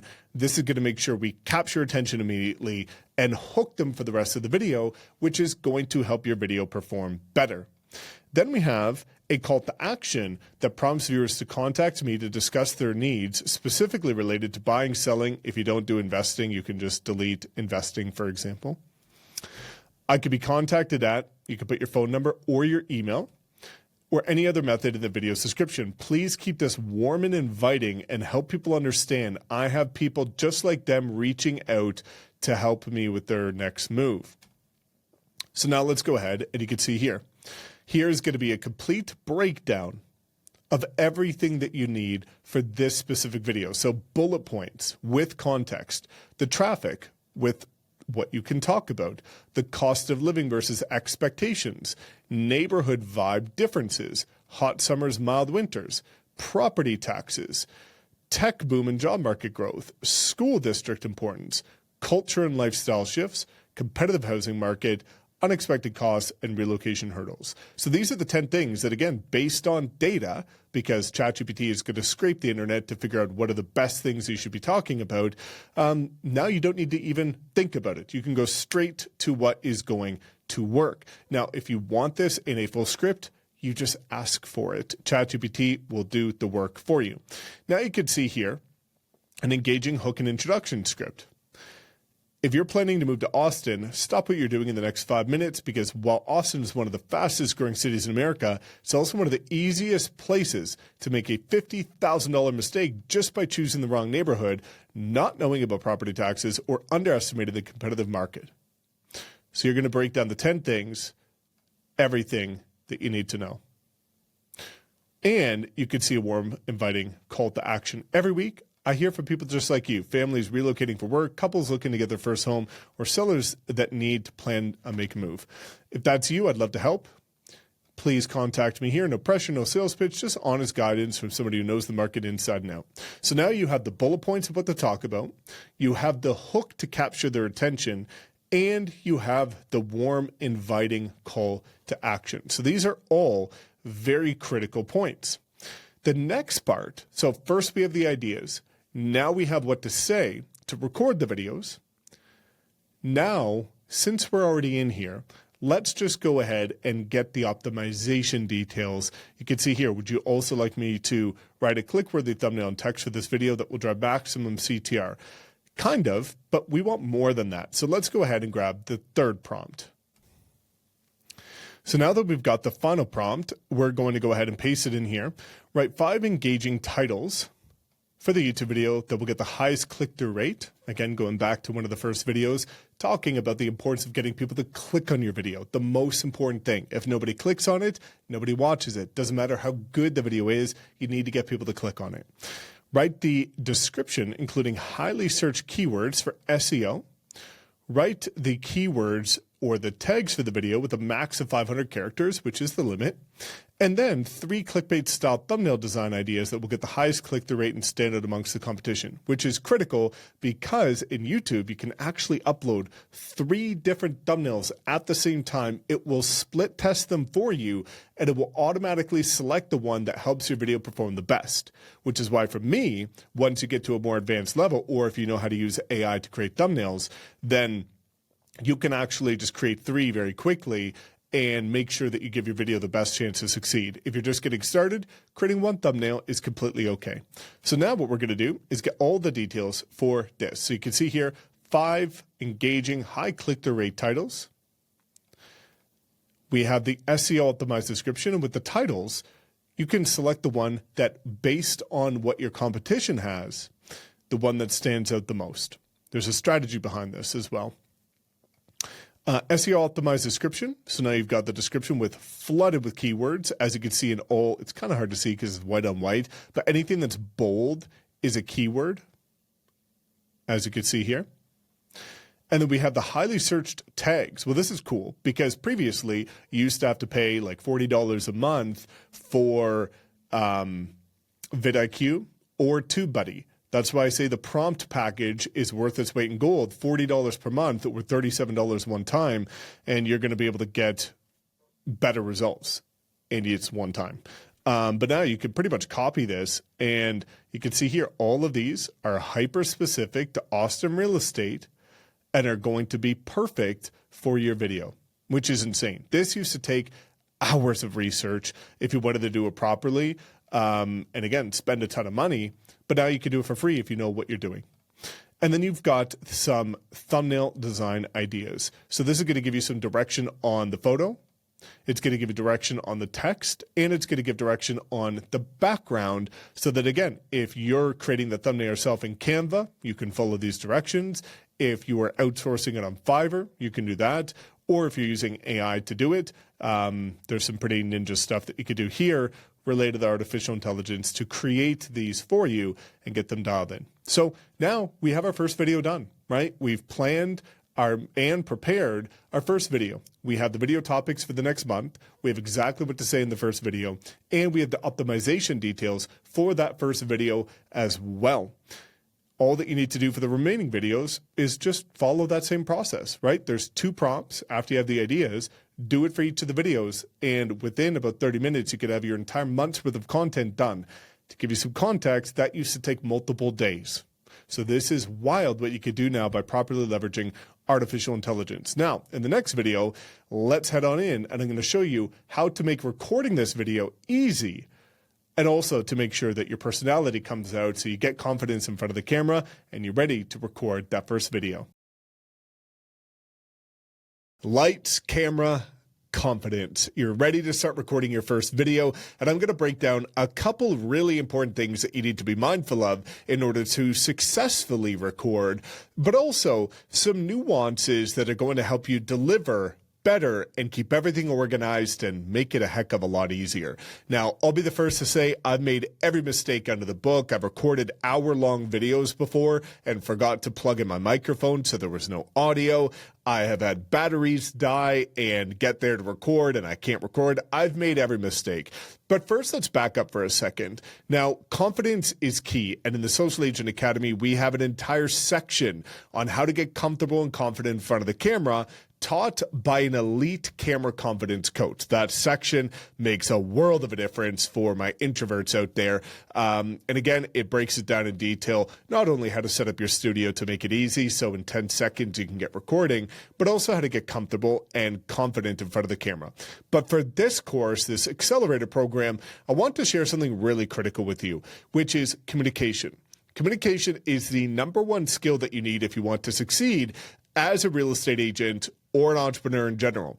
But most overanalyze this. So let me explain something, and I'm going to break down a statistic for you. There's 3 components to communication. There is the words you're saying, there is the verbal tonality, and then there's the body language. Most people get hung up on the words that you say. And if they don't say the right words in the middle of recording a video, they get all flustered, they stop recording, and then they get worked up, and then they get back to it again, and they do that over and over and over. And that's why so many people get stressed out when it comes to recording content, because they make it difficult. But what if I told you that the words that you say matter the least? Well, when you look at communication breakdowns, and this is for, again, introverts, people that maybe English isn't your first language, many of which I've helped across all languages, only 7% of communication is the actual words you use.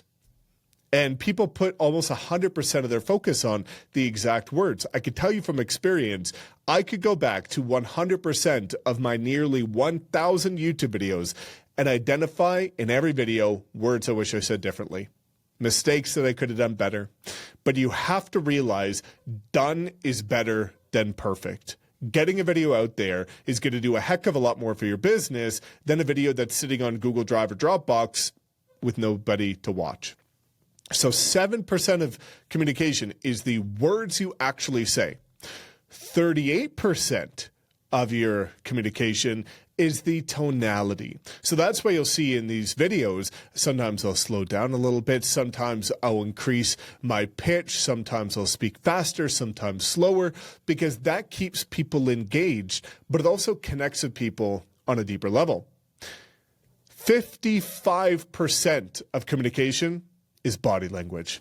So what you'll realize is if I was just sitting here saying the exact perfect words, maybe I was reading off a script, doing everything perfect, but I was delivering the entire video like this, you would probably be pretty bored and you would be out of here, right? And so would I. But that's why you'll see that I've got body language, I've got tonality, I've got different things happening. That is what matters in communication. I pretty much never say the right perfect thing in any video, but I get the point across, I deliver value, I get it out there, and I do it in a way that connects. So I don't want you to get all hung up on saying the perfect word every single time, or you wrote out this perfect sentence. Don't worry about it. Nobody cares. right? It's 7% of communication. 93% of communication is nonverbal, as well as tonality, body language, and tone. So that's why it's really important to get comfortable and get confident in front of the camera so that you're not just sitting here delivering a video like this because you're petrified. You have to realize that the only people watching this is an ideal client. So I always tell people who are looking to get comfortable in front of the camera, imagine that your ideal client walked into the room, my room door is over here, walked into the room, sat smack down in front of you and said, hey, I'm considering moving to Calgary. Can you tell me, some of the pros and cons about living in Calgary? How would you deliver that message? You wouldn't say, gosh, let me go onto ChatGPT and write out a script and figure out the answers, right? You wouldn't do that. You would just say, hey, here's some of the pros, right? The weather, proximity to mountains, the diversity. You've got youngest city in Canada, major city. You've got all these pros. What are the cons, right? You've got rapid development. You've got, all these other things. And you would just talk about it from experience. Now, thankfully, we have tools like ChatGPT to make it a heck of a lot easier because it can give us the perfect outline for any video. But I just wanted to get the point across that the only people watching your videos are potential ideal clients. Nobody gets home from an exhausting long day of work, and instead of putting on Netflix, they say, and they're not even considering moving to your city. They're like, hey, kind of bored. I want to just see what the pros and cons are of living in this random city. Nobody does that, and they never will do that. The only people watching your content are people who actually have intent and interest to move to your city or are living there and want to know what it's like to either sell their house properly or move to a different community or what kind of gorgeous homes are getting built here. Just deliver your message. I know a lot of people get worked up when it comes to delivering into a camera like we see here. But the reality is you're speaking directly to your ideal client because that is who is watching your content. Now, a couple other things that I really want you to be mindful of, and I do this, it's a bit of a routine, but it's really important because it's going to avoid the headaches. Like I said, I've recorded 1.5 hour long videos before, forgot to plug in my microphone. 1.5 hour long video, no audio, and I had to go redo it again. I'll tell you, wasn't too excited about that. So what do you need to do, right? Number one, the night before you record, you want to make sure to charge everything. And that's going to make sure that, again, batteries are charged. You're going to have all of your equipment ready to rock and nothing is going to, go sideways on you. The next thing you want to do before you record is you want to do a test run. Do a test video for 10 seconds and just check to make sure that your audio's good, your video's good, everything looks good, and you're ready to rock. Now, the third thing you want to do is positioning. So when it comes to positioning, you will see that this is how I position myself in almost every video. I'm in the middle, and I've got about 1 inch above my head to the top of the camera. And the reason you want to do it like this is because it uses the rule of thirds, but also it's kind of like you and I are just having a conversation. And that's how you want your videos to feel. You want it to feel like you're sitting across the table from me and we're just chatting. We're educating each other, we're chatting, and you're learning a little bit more, and I'm sharing with you my knowledge of the city. So you want it to be a connection thing. Whereas if I'm way too tiny back here, it kind of seems a little weird. Or if I'm like down here in the little corner, or if I'm over here, it doesn't look that good. So you want to make sure that you're centered about 1 inch above your head and that the lighting is pretty good and not directly on you, and you're ready to record. So those are going to be some tips. And for me, one thing that makes a world of a difference, this is going to be critical. Actually, two things. The first thing is I reread all of the videos that I'm going to record the next day, the night before, so it's fresh in my mind. I will also do it before each video. Now, when it comes to recording, do not stop recording. This is so critical when it comes to organization, cleanliness, and making it easy for you to manage all of your content. Because the worst thing I see is people would be recording a video. I don't have a script on this video. I'm talking from experience. Again, I've trained thousands of agents. But what happens is people will make a mistake and then they'll stop recording. They'll start recording again, and then they'll do another 30 seconds. And then and you get to an end of an 8 to 12 minute video, and you've got like 30 files. And now you're trying to string them all together in the editing, and it's an absolute nightmare to keep everything organized. How should you do it? Click record. Don't stop recording until the video is done. So if you make a mistake, here's what you want to do. If I was saying in the middle of a sentence and I made a mistake, I'm going to stop and I'm going to pause and I'm going to go silent for a second. Why? Because that silence in the audio is going to be incredibly obvious when you look at the video file. The audio is going to go to 0, and then you're just going to start again. Well, that makes editing so much easier, because now when you go to edit your video, all that you have to do is cut out the dead spots. Go search for all of the places where you went silent, which is when you were just taking a step back, looking at your notes again, kind of regrouping a bit, and then getting back to it. You delete those and your video is almost done in a matter of minutes instead of taking an hour.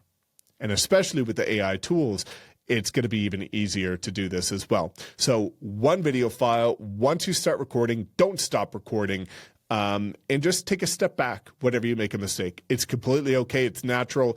I've recorded thousands of videos and I make mistakes in 100% of them, except for some of the ones like this where I'm just sharing value and education because I've done this time and time again.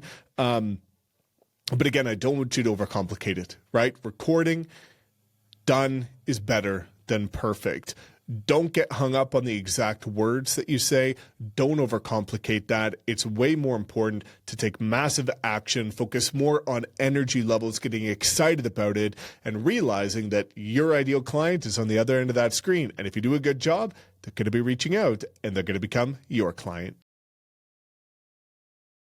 All right, friends, let's get into editing some long form video. Let's hit the proverbial, you can either click import or Command I, as I like to do. And remember, you can click on preview and actually begin to scrub through and make a cut. So I usually start the video right when I take my headphones off, so I'll just leave it there, drag it down to my sequence. Okay, it looks like I still left a bit on, so I'm gonna hit Command plus to zoom in. And remember, we can see in the waveforms where we usually begin speaking. So that's where I'm going to make a cut. And because I have the track magnet tool selected, as soon as I delete this, it's going to drag everything down to the beginning of my sequence. Delete. There it went. Now, again, you can use the waveforms to go through and make splices where there's likely going to be silence. But the important thing is, when you get your media imported, you just want to keep all this organized. You know, I know we're just doing a single track recording because that makes things simple. But when you start adding B-roll and things, you're going to want to create a folder and then rename the folder and designate the folder to specific items. So in this case, if I added B-roll, it would be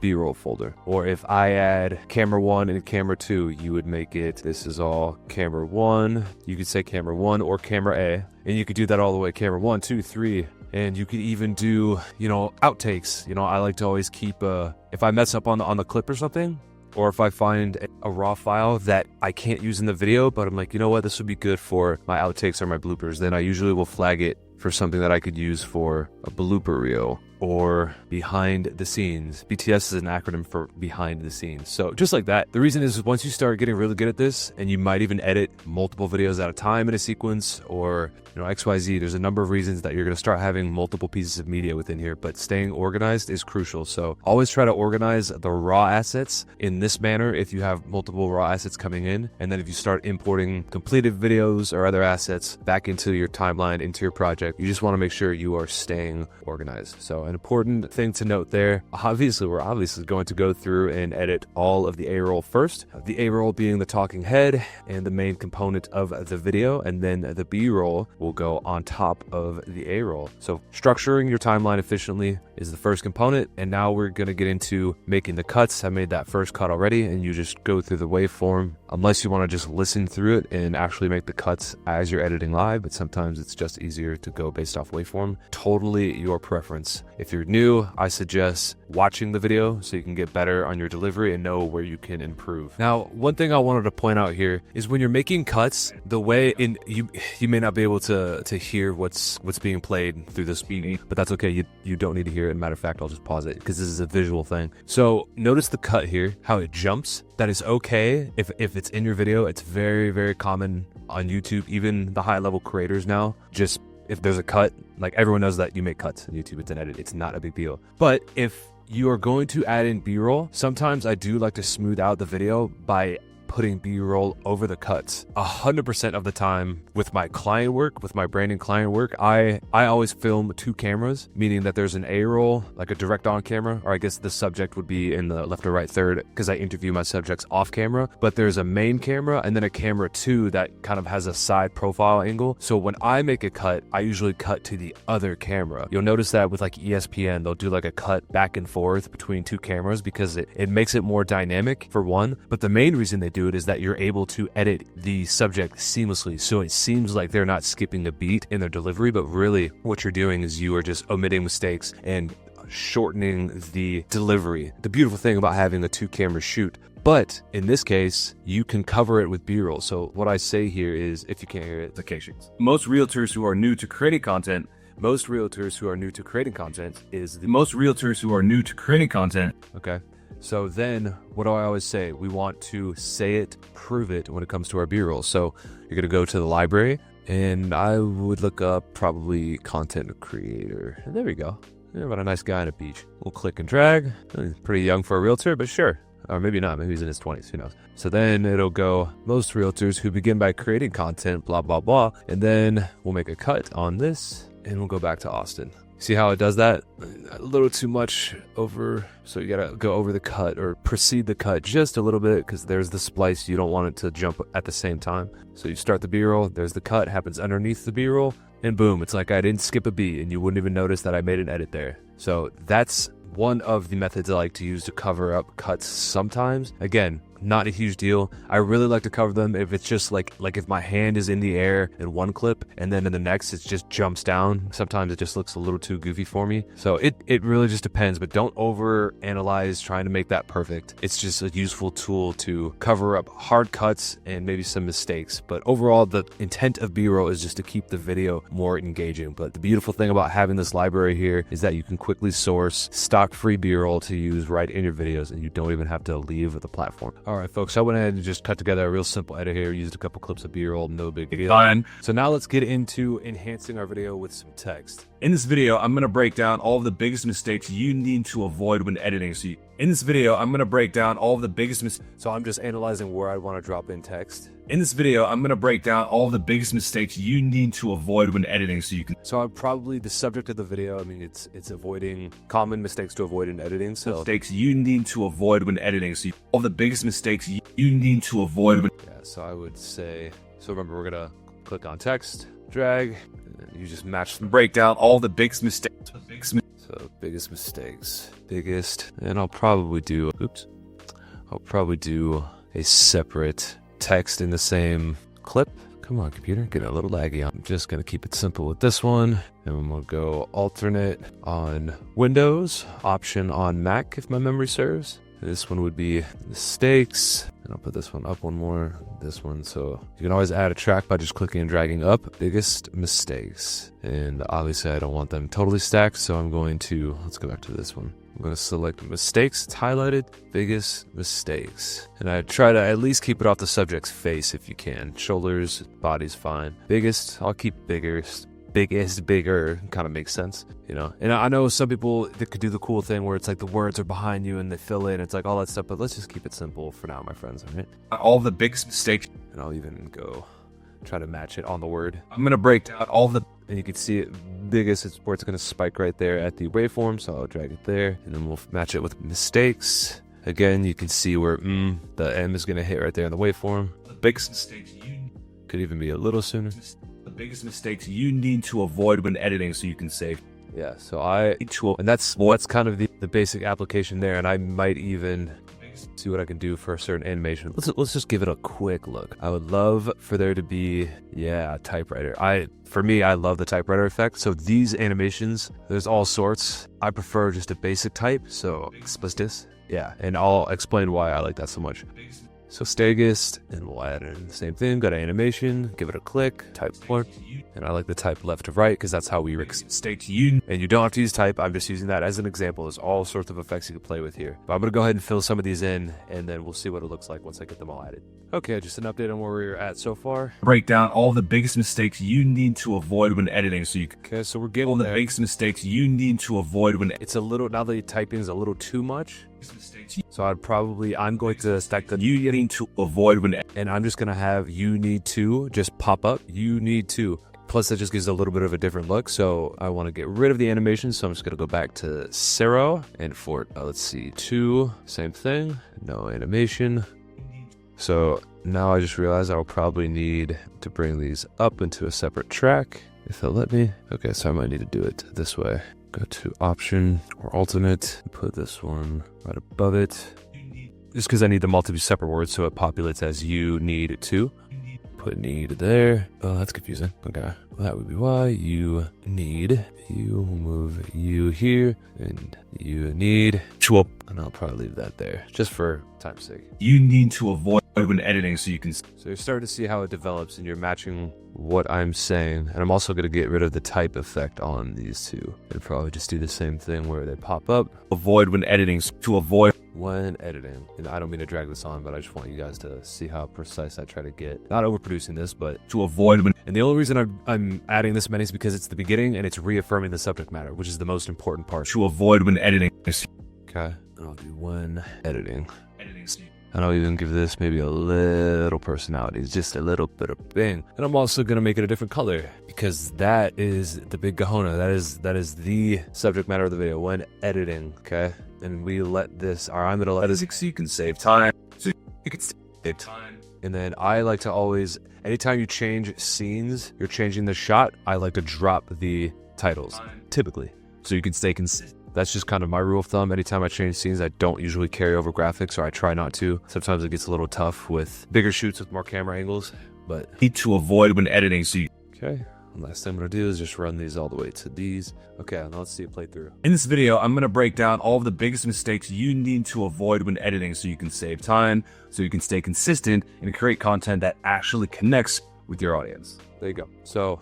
very important at the beginning. What you're doing is you're just looking for keywords that are going to prop up the subject matter of the video and of course match the title because we want your audience to know that they're getting what they paid for. They're paying via their attention through a click and you need to quickly reaffirm, yes, you're in the right place. Yes, I'm going to deliver on what was promised in the video through the title and thumbnail. All the biggest mistakes you need to avoid when editing so you can save time. Okay, so yes, he says things I like. Yes, I see things that I like. Me continue. It's as simple as that. It's very caveman 4th grade level. Stay consistent and create content that actually they see edit and create content that actually connects with your audience. And if I was fleshing this out further, I would probably add an additional connect with your audience. Great content that assistant actually connect. You just, there are kind of words that are like gut punches, like sticking words that are like with your audience. Avoiding these mistakes will help you save time and reduce frustration and help you create better content.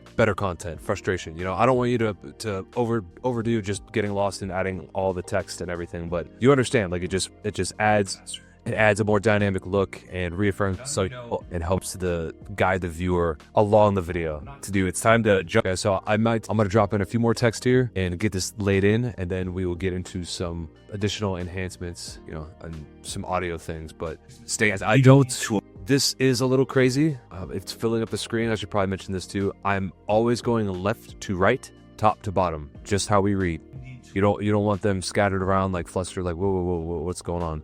That's another reason I try to match it exactly when I say the words, so they're not lost on screen. His mistake. You need to avoid when editing, so you can play editing. Left, right, top to bottom.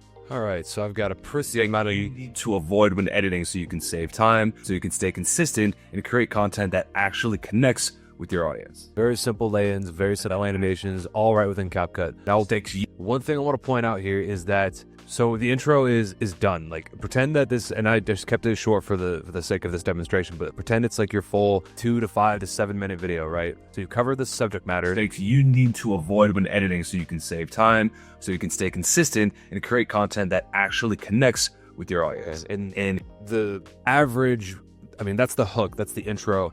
And given your subject matter, that might go on a little longer. Maybe that can go up as long as like 90 seconds sometimes. That's usually for like longer form videos where, you know, you're doing more of a complex intro, but you are hitting on the subject matter right away to reaffirm the video's content. But then eventually, like we talked about in some of your delivery content, you need to still circle back to your CTA. So I don't do that in this video just because it's a demonstration. But after the subject matter, this is where you'd want to come back with your intro of giving yourself credibility and establishing yourself as the expert in the field. Hey, I'm Austin Offer. This is my YouTube channel, and I'm just riffing here. This is my YouTube channel. I'm a licensed broker in Illinois working with sellers, investors, and first-time home buyers. And if you are interested in relocating or investing in the great city of Chicago, blah, blah, blah, the reason I'm bringing that up is because one, you want to come back to your CTA, but also that is where you would add your title. Now, if you're doing it yourself, of course, you can add in your name and whatever credentials you want. But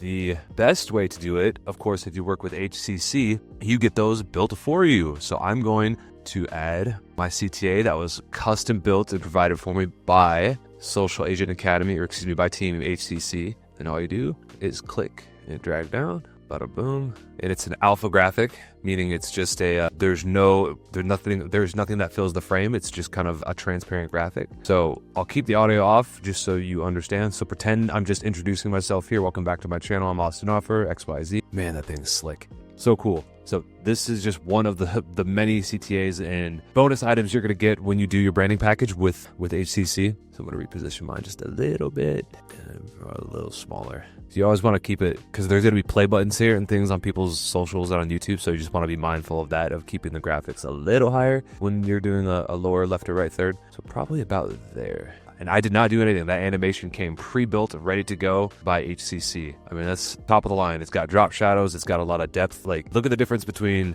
this and this. Like, talk about having a wow factor with some custom branding on there. So really, really cool stuff. Definitely recommend, you know, if you haven't done the branding, which I presume you have if you're watching this video, but if you haven't, they don't miss. Anyways, so either way, you want to add a title graphic when you're introducing yourself. So anytime, the reason you don't do it at the beginning is because we want to cut right to it. Like we said, get the subject matter, reaffirm everything, bada bing, bada boom. Okay, good. Now we've got them on the hook and we can circle back to establishing ourselves, who we are. So, hey, you know me, you know my channel, know me, like me, trust me. Here's my name to reaffirm it with some branding. And then your CTA, like, subscribe. All right, let's get right into it, or whatever your segue is going to be. And then you get into the remaining guts of the channel where you start talking about, in my case, the biggest editing mistakes. So I just wanted to demonstrate that and the CTA component, and then of course dropping in your title graphic. Okay, so while mistakes you need to avoid when on this test, I'm gonna go ahead and drop it. I'm just gonna add one sound effect to the typing here. Anytime I do a typewriter, I like to just add the sound effect. I think it punches it up a little bit more from the engagement factor. So what's nice is there are built-in sound effects available within the inventory of CapCut, so you don't have to leave the platform. So what I want to do is go to audio. There is there's music you can choose from. We want sound effects, and I'm going to put type in realistic sound effects for typing on a keyboard. So perfect. You can preview it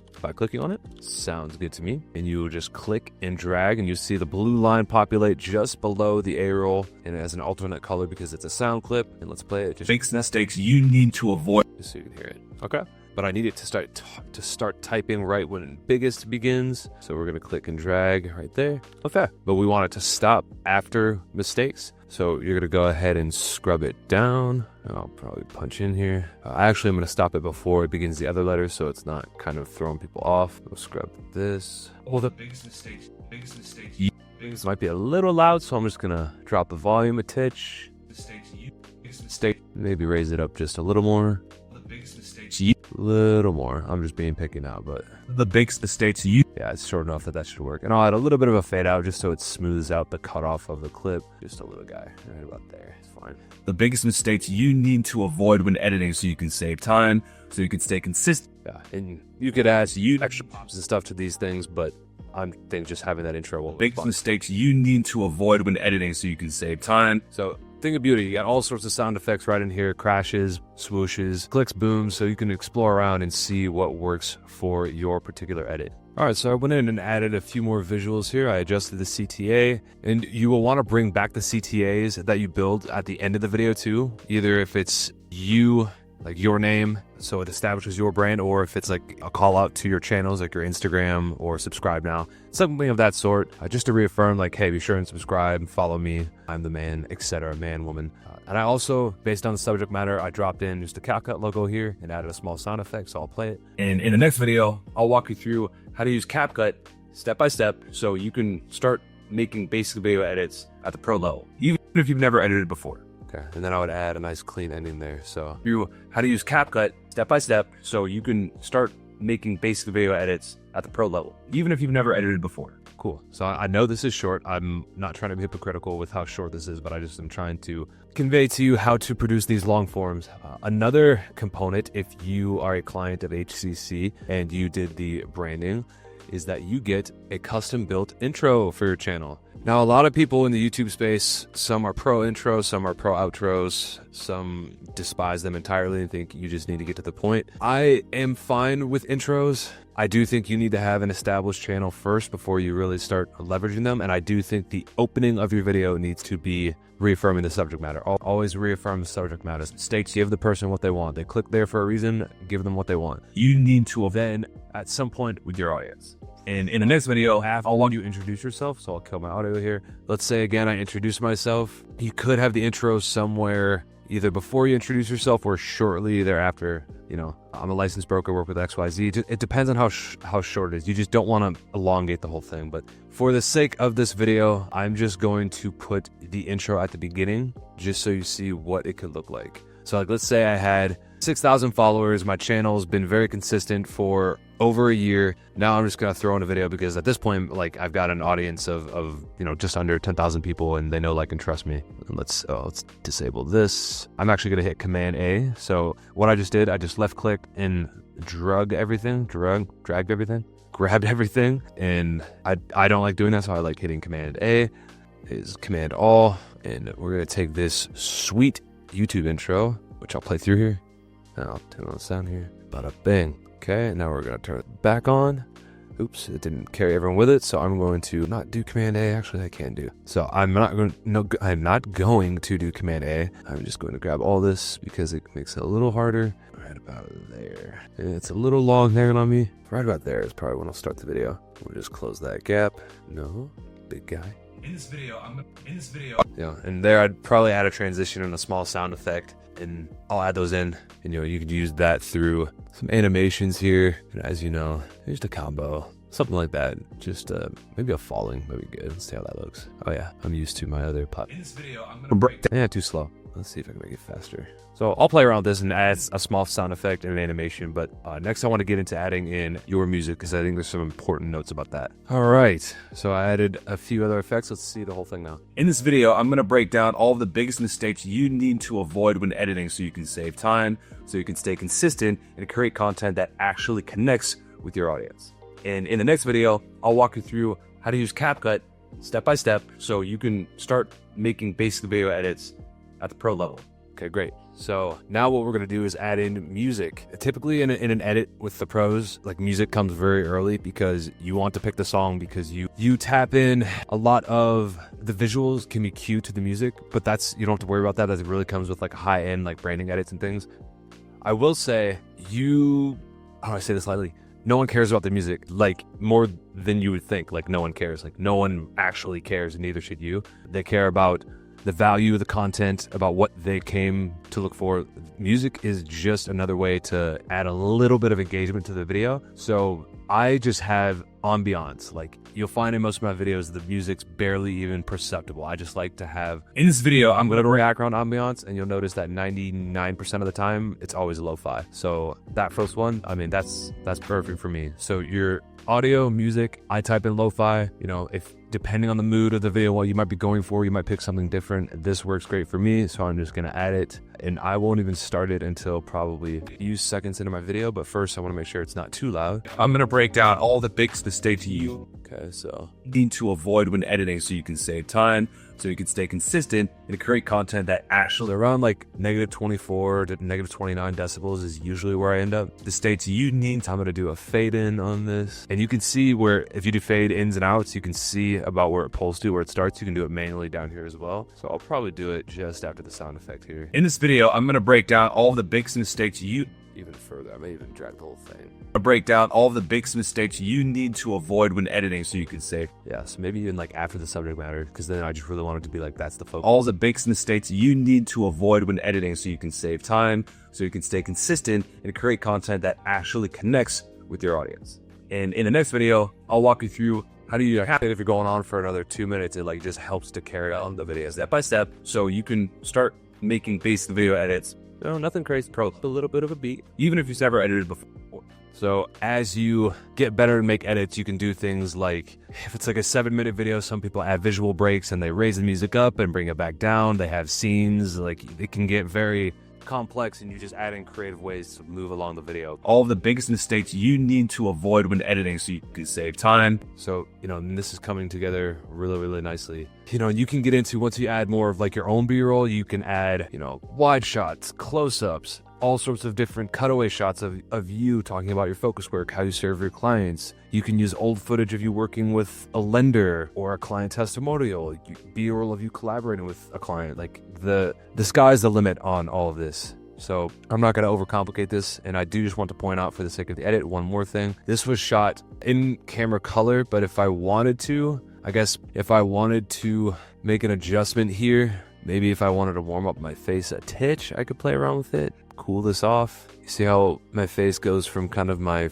radiant warmth to just cools it off a little bit and picks up that blue in the back a little bit more. It kind of enhances it. And then if I wanted to just chill out on some of the lights, I could pull this back, but you'll see that kind of affects the highlights in my face as well. Or if I wanted to boost the contrast, or it says blacks, but this helps add a little contrast, as does the contrast button. There you go. I mean, it helps just punch up the video a little bit, and you can play around with that, but that's how you can make some basic corrections. You don't need to worry about LUTs or anything at the moment.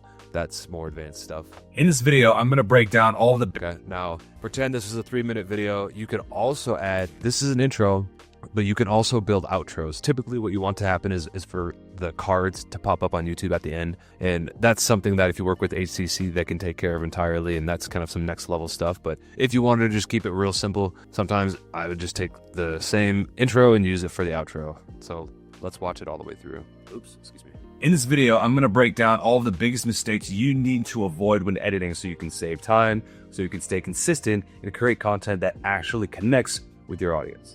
And in the next video, I'll walk you through how to use CapCut step by step so you can start making basic video edits at pro level, even if you've never edited before. See, and I would even speed up and get right to the music on this because it's just fascinating. Like, by the time they get closer to the end of your videos, they're probably going to drop off anyway, so you might as well just right to it. Boom, end of video. What's up, gang? I wanted to show you guys something here. Now, recording separate audio is typically part of my protocols. There's a reason for it.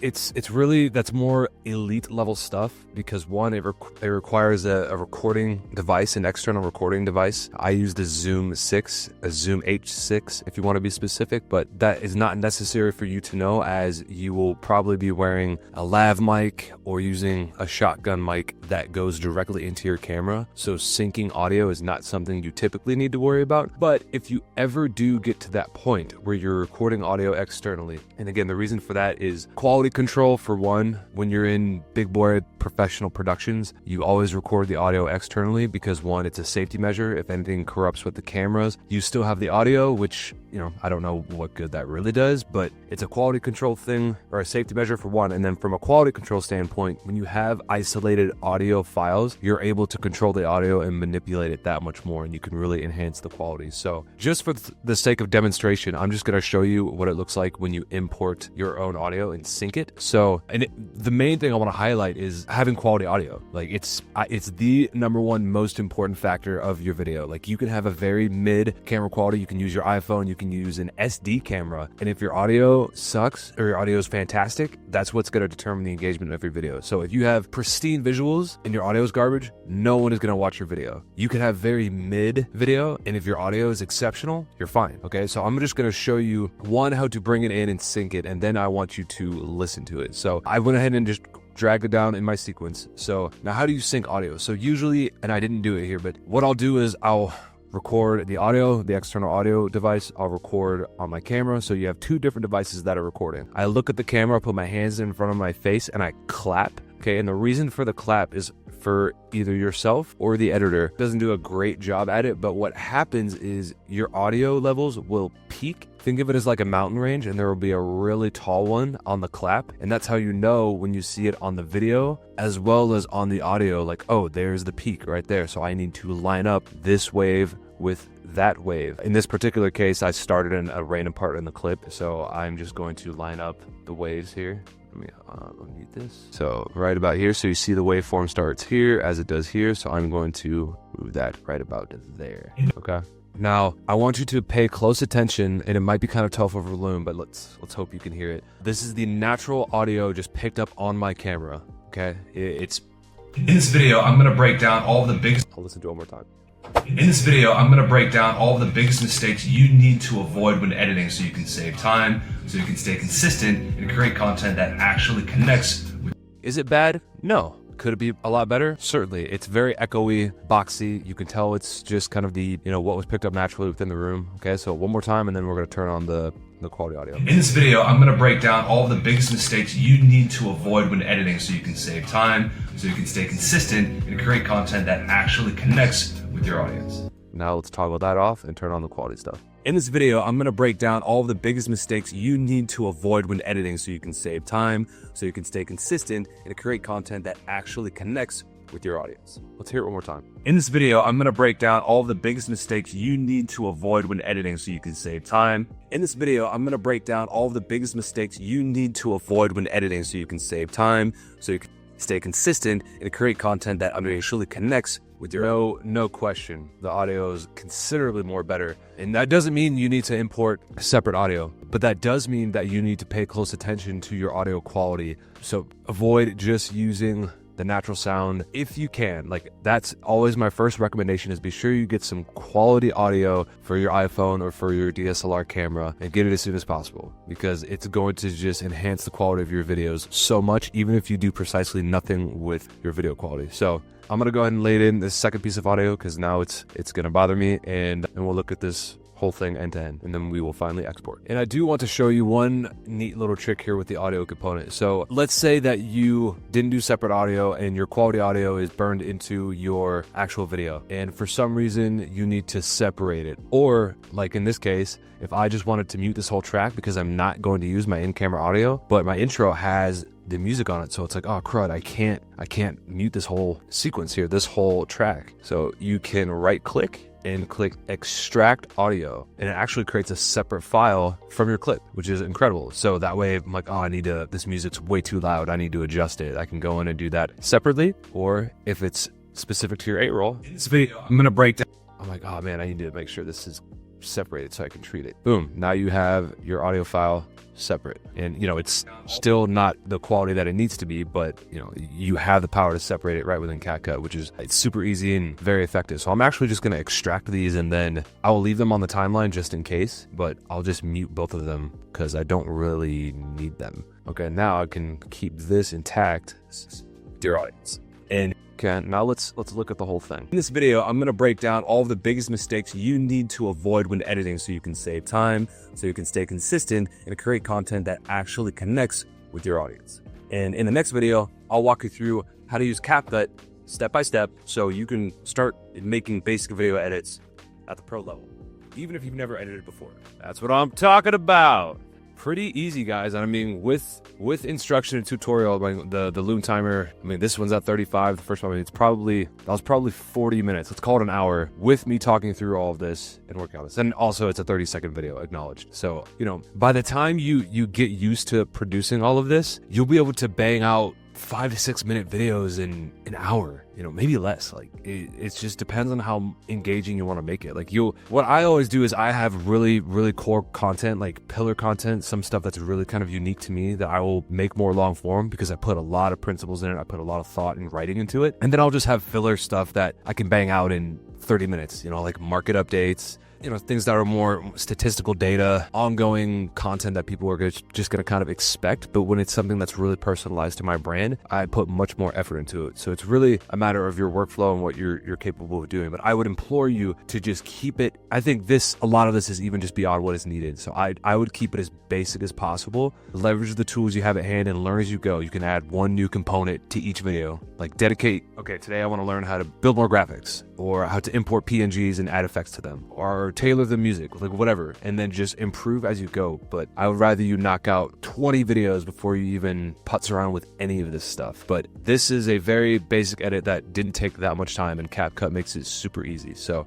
I feel good about this. Let's jump to the end. Let's export it. Oh, okay. I have a pro version, and I realized that I did select the audio. So a pro version lets you use these tools, which they're moot because I have quality audio in here now. So that should be better. Let's export. Nice. Form demo. I'm just gonna go ahead and export it to AA. Okay, you can go ahead, you can export it at 4K if you want. Might as well, if I could just have a higher quality resolution. You know, it's gonna get crunched down into HD-ish on YouTube anyways, but export it in 4K, why not? And if the editor comes back to you, if anyone comes back to you and says, yo, this is too big of a file, then just come back and re-export it as 1080p, no problem. And this is an MP3, or I'm sorry, this is an MP4. I don't know why I did that. Oh, okay, so that's for audio. So yeah, audio. So video is 4K, codec H.264, MP4 format, 30 frames per second, or whatever you shot it at. You should have shot it at 30 frames per second. If you shot it at 60, go to 60, but 30 should be what you produced it in. And then we go to export. All right, I'll stay on this because it's not that long. And you are done, my friends. And even automatically generates a TikTok size version of the video. So we will definitely check that out here once it is done generating. And just while we're here, you see that it generates it for you, but if you watch it, you know, in this video, I'm going to break down all of the biggest mistakes you need to avoid when editing so you can save time, so you can stay consistent and create content that actually connects with your audience.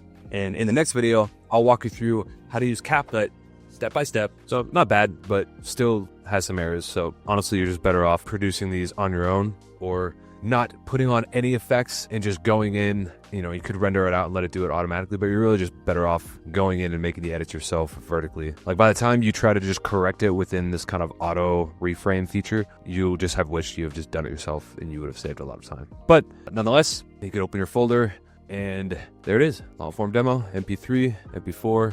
In this video, I'm going to break down rock and roll, my friends. You're ready to share that with your editor or upload it directly into your YouTube channel. Or I guess this wouldn't go to your editor. You just upload it right into your YouTube channel. In this video, I'm going to break down all of the biggest mistakes you need to avoid when editing so you can save time, so you can stay consistent and create content that actually connects with your audience. And in the next video, I'll walk you through how to use CapCut step by step so you can start making basic video edits at the pro level, even if you've never edited before. It's finally time to put everything together and both upload and optimize our YouTube video. Again, this is what most people charge thousands of dollars to teach you in their full programs, but I'm giving it to you for free. And in the Social Agent Academy, of course, I go much deeper into this in terms of the science and the analytics. But I do want to show you how to do this because this is where the magic happens. So as you can see here, this is one of my folders with, you know, you can see all my videos for August. But we're going to go to this video. And you can see here why most realtors quit. And then we can look at the video with 3 different thumbnail designs. And if we look at these, we can see these two are quite similar, just with different text.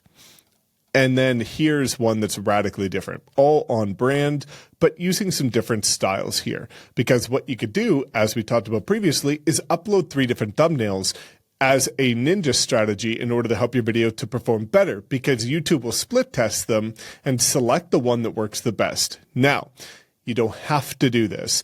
I did one thumbnail for the first 6 years of my YouTube channel, and only recently did they allow you to have this option, and I'm in a position where I have a full team that can create all of these for me. If you're just getting started, it's completely okay to do one thumbnail.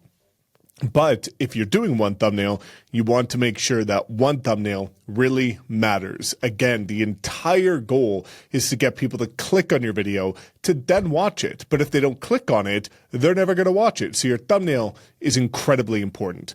Now, with that being said, I've gone ahead and downloaded all of these, and we're going to pretend that it is this video that we did in the previous example about the 10 reasons to move to Austin, or the 10 things people should know before moving to Austin. So pretend that that is this video, because we're going to optimize it using all of the data that we found previously to keep everything nice and consistent. So what we're going to do is come over here to the YouTube studio, and we'll click create, upload video. I'm going to drag and drop my video, as you can see here, why most realtors quit, MP4.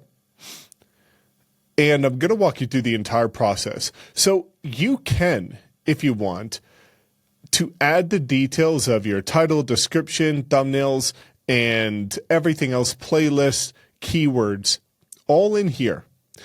However, I like to do it at the end once everything is uploaded. So I'm going to go ahead, click next. Now, if your channel's monetized, meaning you have over 1,000 subscribers and over 4,000 watch hours, then you can monetize it.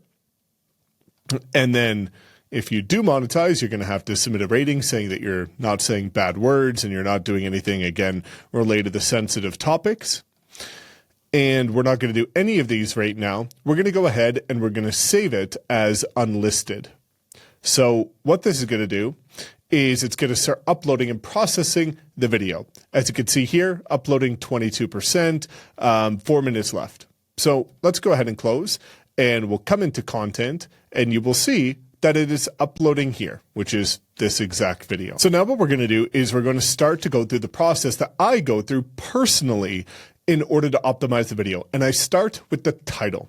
So the normal strategy that I would do is when we look at our title options here, I'm going to search for top 10 reasons to move to Austin, or 10 things to know before moving to Austin on YouTube. And I'm going to look at the top 3 ranking ones. Based on that, I'm going to select which of the 5 stands out above the ones currently ranking in the top 3. That's going to give me a chance, or give you a chance, to rank for your content. If I look at these and I just use an experienced lens, 10 things I wish I knew before moving to Austin. Don't make these mistakes. Watch this before you buy a home. The truth. 10 shocking things no one tells you. This one looks pretty good. All of them are great, right? There's, again, you'll see all of these will perform. You just want to choose the one that's going to stand out. So we're going to go ahead and select this. Now, I click save after every component that I do. The reason being is because you don't want to lose anything. So after this, what we're going to do is we're actually going to come down to the tags. Now, you can see here, this is a score, vidIQ score of 96. That's incredible. Anything over 90 is wild. So this is obviously an optimized video topic and title. Now, I personally prefer to do the thumbnails. Then what I do is the keywords. Then I go back and do the description. Again, there's no order that matters as long as you get it all done. So if you just have one thumbnail, you're just going to click upload and you're going to drag and drop your one thumbnail. If you want to test and compare, when you click this, you will see upload up to 3 images to learn which one viewers prefer. So all that you would do here is you would drag and drop each of the 3 into here as such, and you'll see that all 3 thumbnails are now uploaded, and you can click done. I will click save, and then soon it will pop up here. But again, because the video is processing, it's not going to do it immediately. Now what you want to do is you want to add it to a playlist. So you can see here, I've got a ton of different playlists. So let's say this playlist here was relocating to Austin, I would select this playlist. Done.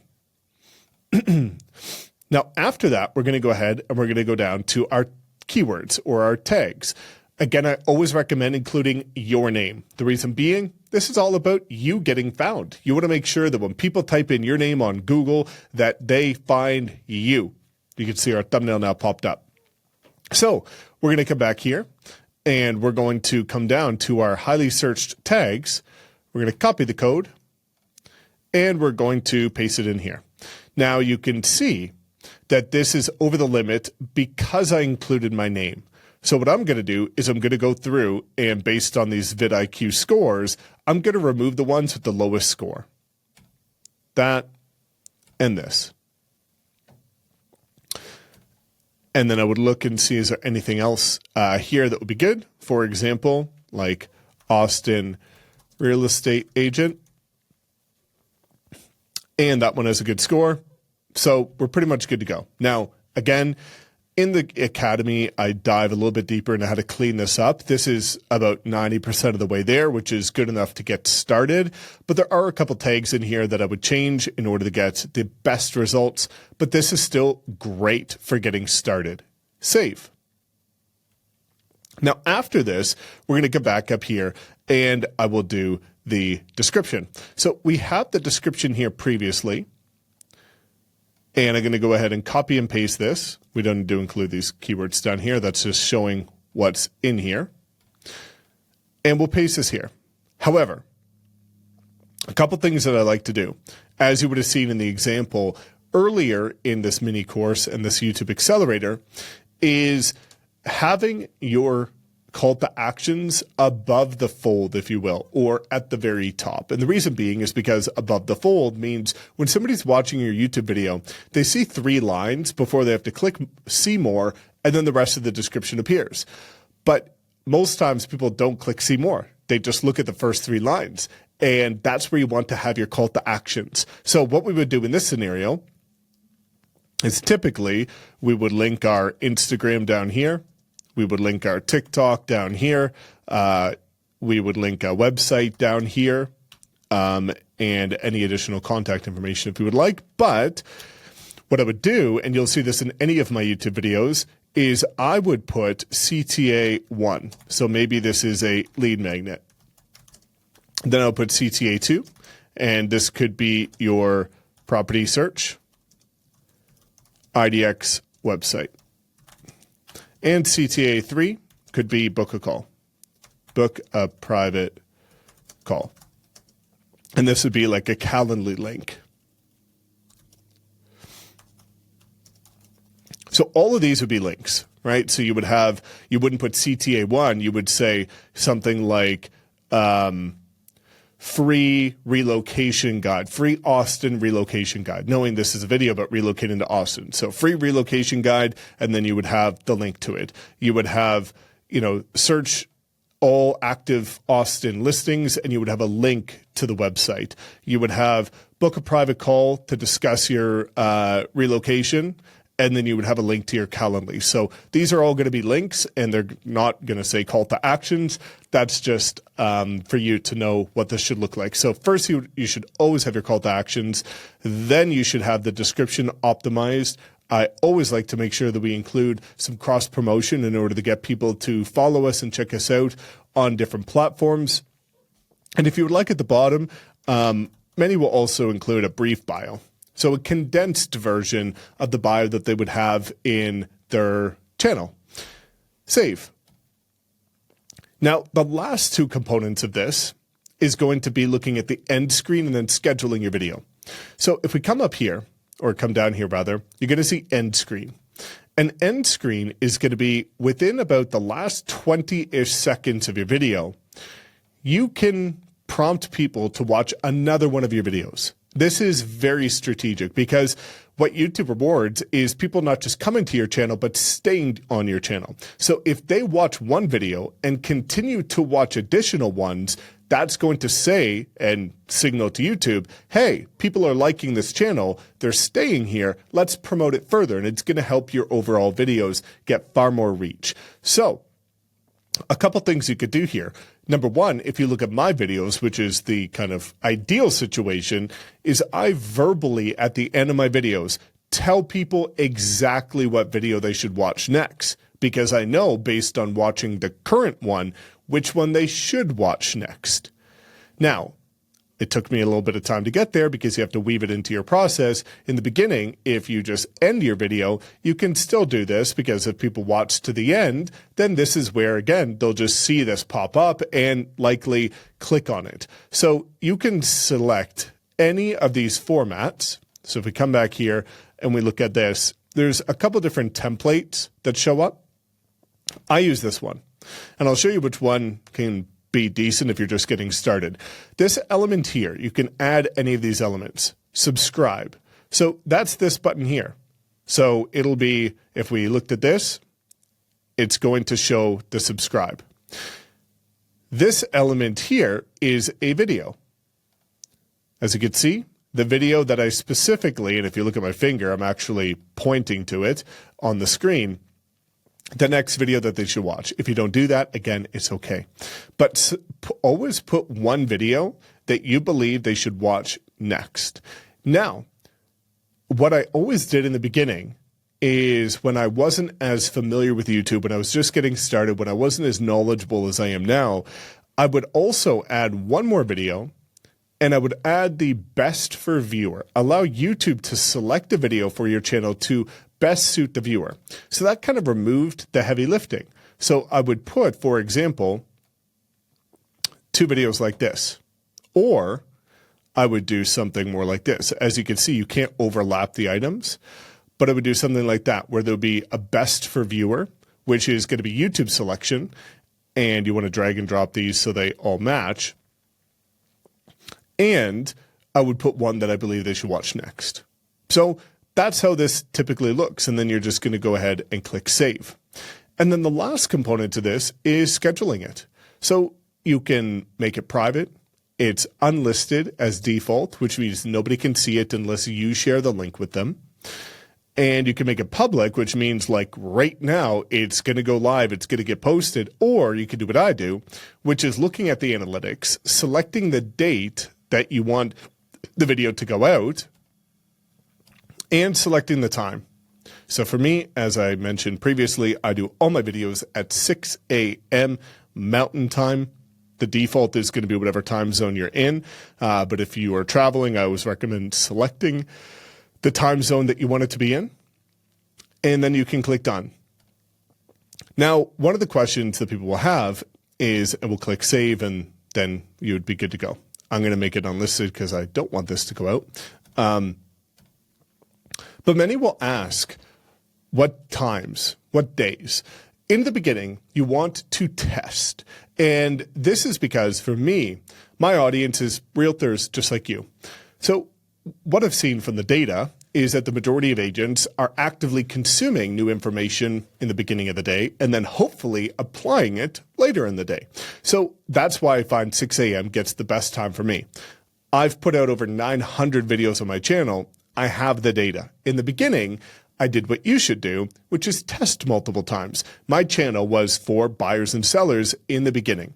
And based on that, you can kind of put 2 and 2 together and think from the consumer's perspective, when would buyers and sellers most likely be consuming content on YouTube about buying or selling or relocating?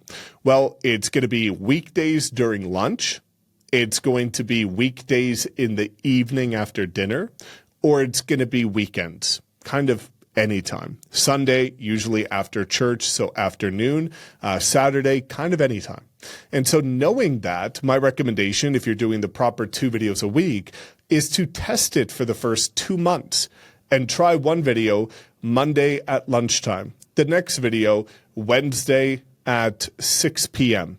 The next video, Saturday at 11 a.m. The next video, Sunday at 1 p.m. Try different times and then start to look at your data. And we'll get into that in the next video.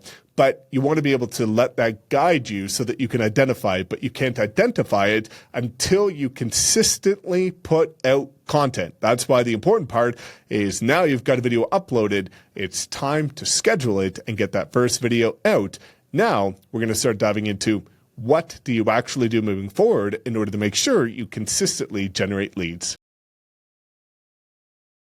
Let's talk about call to actions. If you see it in the marketing world, you'll see CTA. Sometimes you'll see this if you're using ChatGPT, but CTA is a call to action. And this is the most important part of your YouTube video. If you don't call the action, no action gets taken. But also, if you call the wrong action, you won't get leads. Let me tell you a story before diving into this. There's an agent that I've worked with. He's out of Arizona, and he has about 5,000 subscribers. And he has closed $100,000 in commission in 1 month. There's a competing channel in his exact market that has something like over 20,000 subscribers who closed a couple deals that same year. A couple deals versus 100,000 a month with a smaller channel. What's the difference? Well, one of them, the one that I didn't work with that had the bigger audience, whenever they were doing their YouTube videos, I would say something like, by the way, if you like this video, please make sure to like, comment, subscribe. You've probably heard that time and time again. Well, if you ask for that, guess what you're going to get? Likes, comments, and subscriptions. You're going to get a big audience, but what you really want is to get paid. And so the right call to action, and I always ask people, do you want likes, comments, subscriptions, or do you want leads, conversations, and closed deals? I would rather leads, conversations, closed deals. And if you're watching this, I would rather that for you as well in order to get paid. Now, the second mistake, first mistake is the wrong call to action. The second mistake is putting it at the end. Well, if you look at the retention curve of a YouTube video, on average, 70% of people are still watching around the first 30 seconds to 60 seconds. However, 30% of people will be watching at the end of your video. Well, do you want 30% of people to see your call to action, or do you want 70% of people to see your call to action? That is over a 2 times difference in the amount of leads that you can get if you put your call to action in the beginning of the video, right after your hook, versus at the end of the video. That is the difference. So you want to do a call to action that leads to leads, conversations, and closed deals right after your hook in the first minute. Now, there's a couple ways to do this. First is going to be, again, you'll see some of the examples that I've shared is after you do your hook to capture attention and get them to watch the rest of your video, you want to say something very warm, very inviting. By the way, my name is Mike Sherrard here in Calgary, and if you're looking at moving to Calgary or selling and buying in Calgary, I help people who reach out to me every single week, just like you, to make an informed decision. I'd be more than happy to have a conversation with you. Feel free to click the link in the description or contact me here. Here's something you need to know. This is something that I think is kind of crazy, but it's the reality. Even when I had less than 1,000 subscribers, back when my YouTube channel was a production-focused channel here in my local market, I would go into listing presentations and the exact verbatim words that people would say to me, the potential sellers that I would list with, was, wow, I feel like I'm talking to a celebrity. I had less than 1,000 subscribers, but the general public perceives people that are on YouTube as these authority figures, as credible, as influencers, if you will. Terrible term, but you get what I'm saying. So they feel like if you don't tell them how to reach out to you, that you're too busy. I lost deals because people thought I was too busy to work with them, or their price point was too low because I only worked with bigger clients. You need to make sure that you allow everybody to reach out to you if they're considering making a move. And the best way to do that is in your call to action, and convenience sells. So if you make it convenient for them, they're much more likely to reach out to you. This is another big mistake, and then I'll show you some examples here, is that people will not put a call to action and not put their contact information. Well, because of that perception that you're busy, that you work with high-end clients, and that you're, maybe not that easy to get in touch with, they have one of two options. go down the rabbit hole on Google, hope to God that's your number. They're going to think it's for an assistant. It's not going to get to you. And they're going to spend all this time. But then they might realize, I don't want to spend that time. I'll just go to the person that I know, the realtor that I know. But if you make it easy and say, hey, you could just click below or contact me here, they will do that. That is the importance of a call to action and making it convenient for them to reach out to you. It makes an astronomical difference. Now, 2 examples that I'm going to show you here, 2 people who are masters at call to actions, Adam Fife, Barry Cessna. Adam is an individual who's generated upwards of 50 leads, seller leads per month. Barry is the introvert that I've talked about who has closed $100,000 in 1 month in commission with less than 200 subscribers. Small audience, introvert, 6 figures in 1 month. So you'll notice the consistent theme across Barry and Adam. If we look here on any YouTube description, you have to click more if you want to see the entire description. How do you increase conversion rates? You put your call to actions at the top, referred to in marketing terms, above the fold, because this is the fold. When you click more, it unfolds it and you see the rest of the description. But here they don't have to click more. They see it right at the top. So that increases your conversion rates when it comes to your call to action. You can see I encourage you to watch Adam's videos. I encourage you to watch Barry's videos so you can see what good looks like and have a reference point.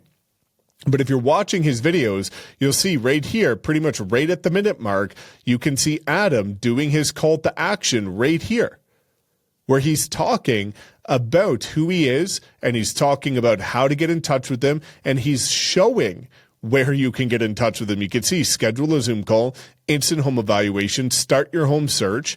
And then if you look more, you can see a couple other things, monthly market reports. You could see a specific video, top 10 things to do in Calgary, his listings. So this is so critical. And if we look at Barry, we can see again, above the fold, we can see schedule a private one-on-one strategy call with Barry with a direct link.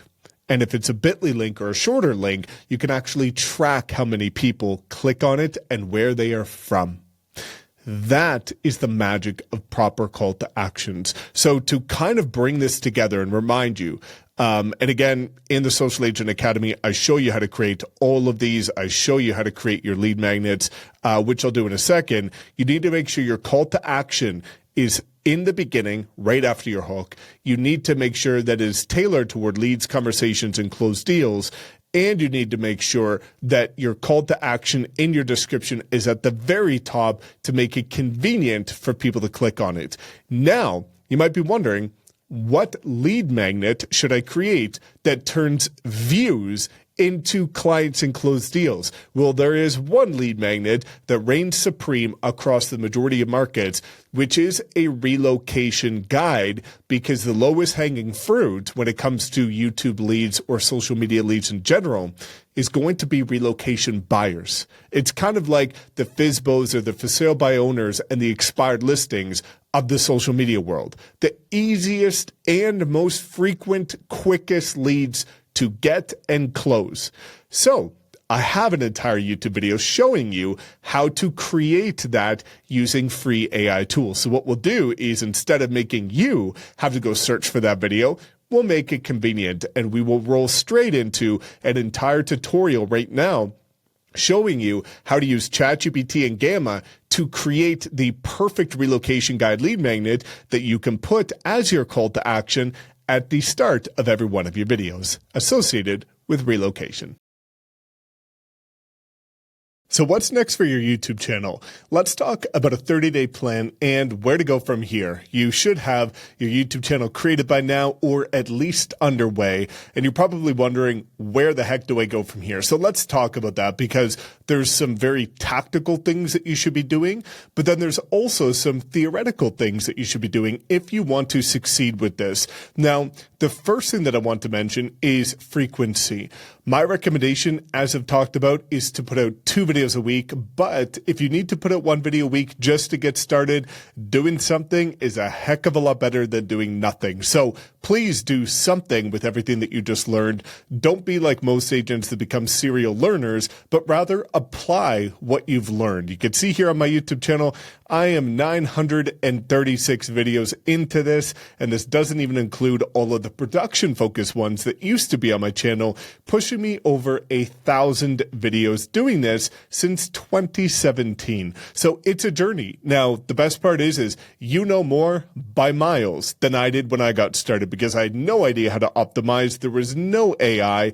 And you had to do everything manually, and I couldn't afford to pay for coaching. Plus, there was nothing else out there for free like this to show me what to do. So as many of the agents that have joined the Social Agent Academy that have gone on to close 6, even 7 figures in their first year, now that you've got a blueprint, you can do it in a fraction of the time that you otherwise would have been able to. But doing something is the next step. Again, part 1, ideally 2 videos a week. Part 2, in terms of the practical, is after you've started to put out content, focus on your analytics. When we come back to the dashboard again, you're going to start to see that once you have 10 videos here, you'll see the top performing ones and the not so good performing ones. Well, logically speaking, every time you put out 10 videos, go back and look and say, what were the top 3? What were the bottom 3? Let's do more like the top 3. Let's do less like the bottom 3, and take an iterative approach so that every single month you're getting better. Even further, if you start to look at your content and how it's performing, for example, coming down, looking at your top videos, or if you want to start going to the next level, where we look, for example, here, where it's going to show you your top moments, it's going to show you your top intros. Well, you could start to look at this data in order to perfect your hooks and perfect watch time in order to guarantee that every single time you record, your content starts to get better. So looking at this data is really critical. Again, I focus a lot on this in the Social Agent Academy. But for this, it's going to be important to look at this every single month. Now, going back to cadence, it's important to have the right expectations. We talked about this in the beginning of the program, but delayed gratification, focus, and managing expectations is going to be critical. If you look at some of the greatest YouTubers on the planet, like Mr. Beast, he specifically says in multiple interviews that you shouldn't expect anything for your first 100 videos. All that you should be doing is trying to get better each video. Now, it's not going to take you 100 videos. If you follow this process, you can condense that time. But again, my recommendation is for the first 24 videos, the only thing that you should be expecting is to improve each time. You shouldn't be saying, I need X leads after X videos. That will never happen. It doesn't exist. You have to just commit to the process. Now, let's talk about some of the more theoretical things that I recommend that you do. Well, the first thing is going to be rewatching all of your videos. Yes, you're always going to be your own harshest critic, but I've rewatched all of my videos since the beginning. Hours of videos. If you look at the average video of mine being 10 plus minutes for 936 videos, that's a lot of time of critiquing my own content to see where could I have done better? Was my body language off? Was my tonality off? How can I improve the angle of it to make it feel more inviting? Also, part 2 of that is going to be being a student of the game.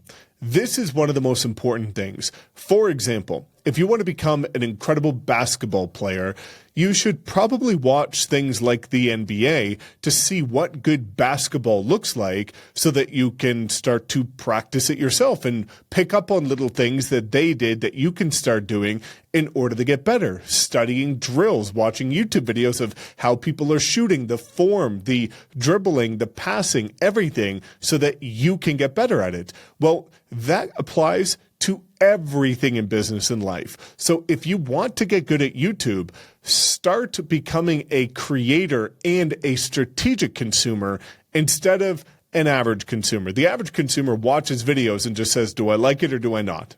For me, and what I encourage you to do is whenever I'm searching for something, there's 2 categories. People in my industry, for example, competitors or like channels, or there's just things that I'm interested in. For me, it's car videos, things like that. Well, what I recommend you to do is next time you're watching a video, ask yourself, why did I click on that thumbnail? What was the title? Okay, why did that pique your curiosity? Well, if the video is performing and it piqued your curiosity, how can you apply that to your own thumbnails and your own titles to pique other people's curiosity? If you really like the hook of a video and you stayed and watched the entire thing, go rewatch that hook and say, how did this man or woman deliver this hook? What can I take from that? Why was it so good? Why was I so interested? Now, on the other side, if you watch a video and you click on it and 30 seconds later you find yourself leaving, why?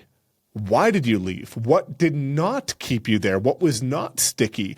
Now, when it comes to competitors' channels or other people in the same industry, my recommendation, again, is any search that you're doing a video for in your own market to go look at the top 3 performing videos, look at their thumbnails, look at their titles, and watch their videos start to finish.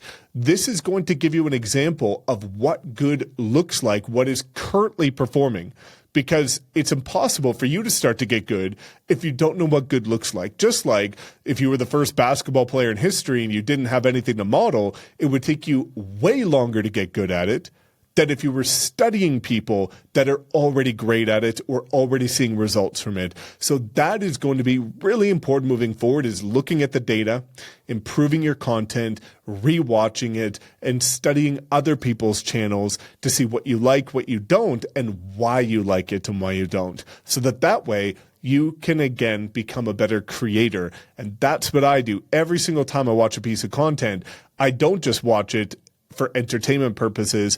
I study it to see what can I take from this, good or bad, and how can I apply it to my own content. So the biggest thing from here is to execute, take massive consistent action, because you are a couple videos away from changing your business and your life forever, but you have to be consistent. You have to follow through. And when you get started, never stop. Anybody that succeeded with YouTube continues, whether it's 1 video a week, 2 videos a week, they do it every week, no matter what. Because you'll see that if you take quite a break, 2-3 week break, it is an enormous effort to get your channel back up to momentum. So never stop and commit to this. Now, in the next video, if you're really serious and ready to go all in, I'll talk to you about what that looks like, which is what all of the success stories of my YouTube channel have done, which is taking massive action, committing to a proven process, and following my blueprint. Now, if you made it this far, I just first wanted to congratulate you on committing to this journey with me in order to learn how to use YouTube as a real estate agent to generate consistent free leads that actually turn into closed deals.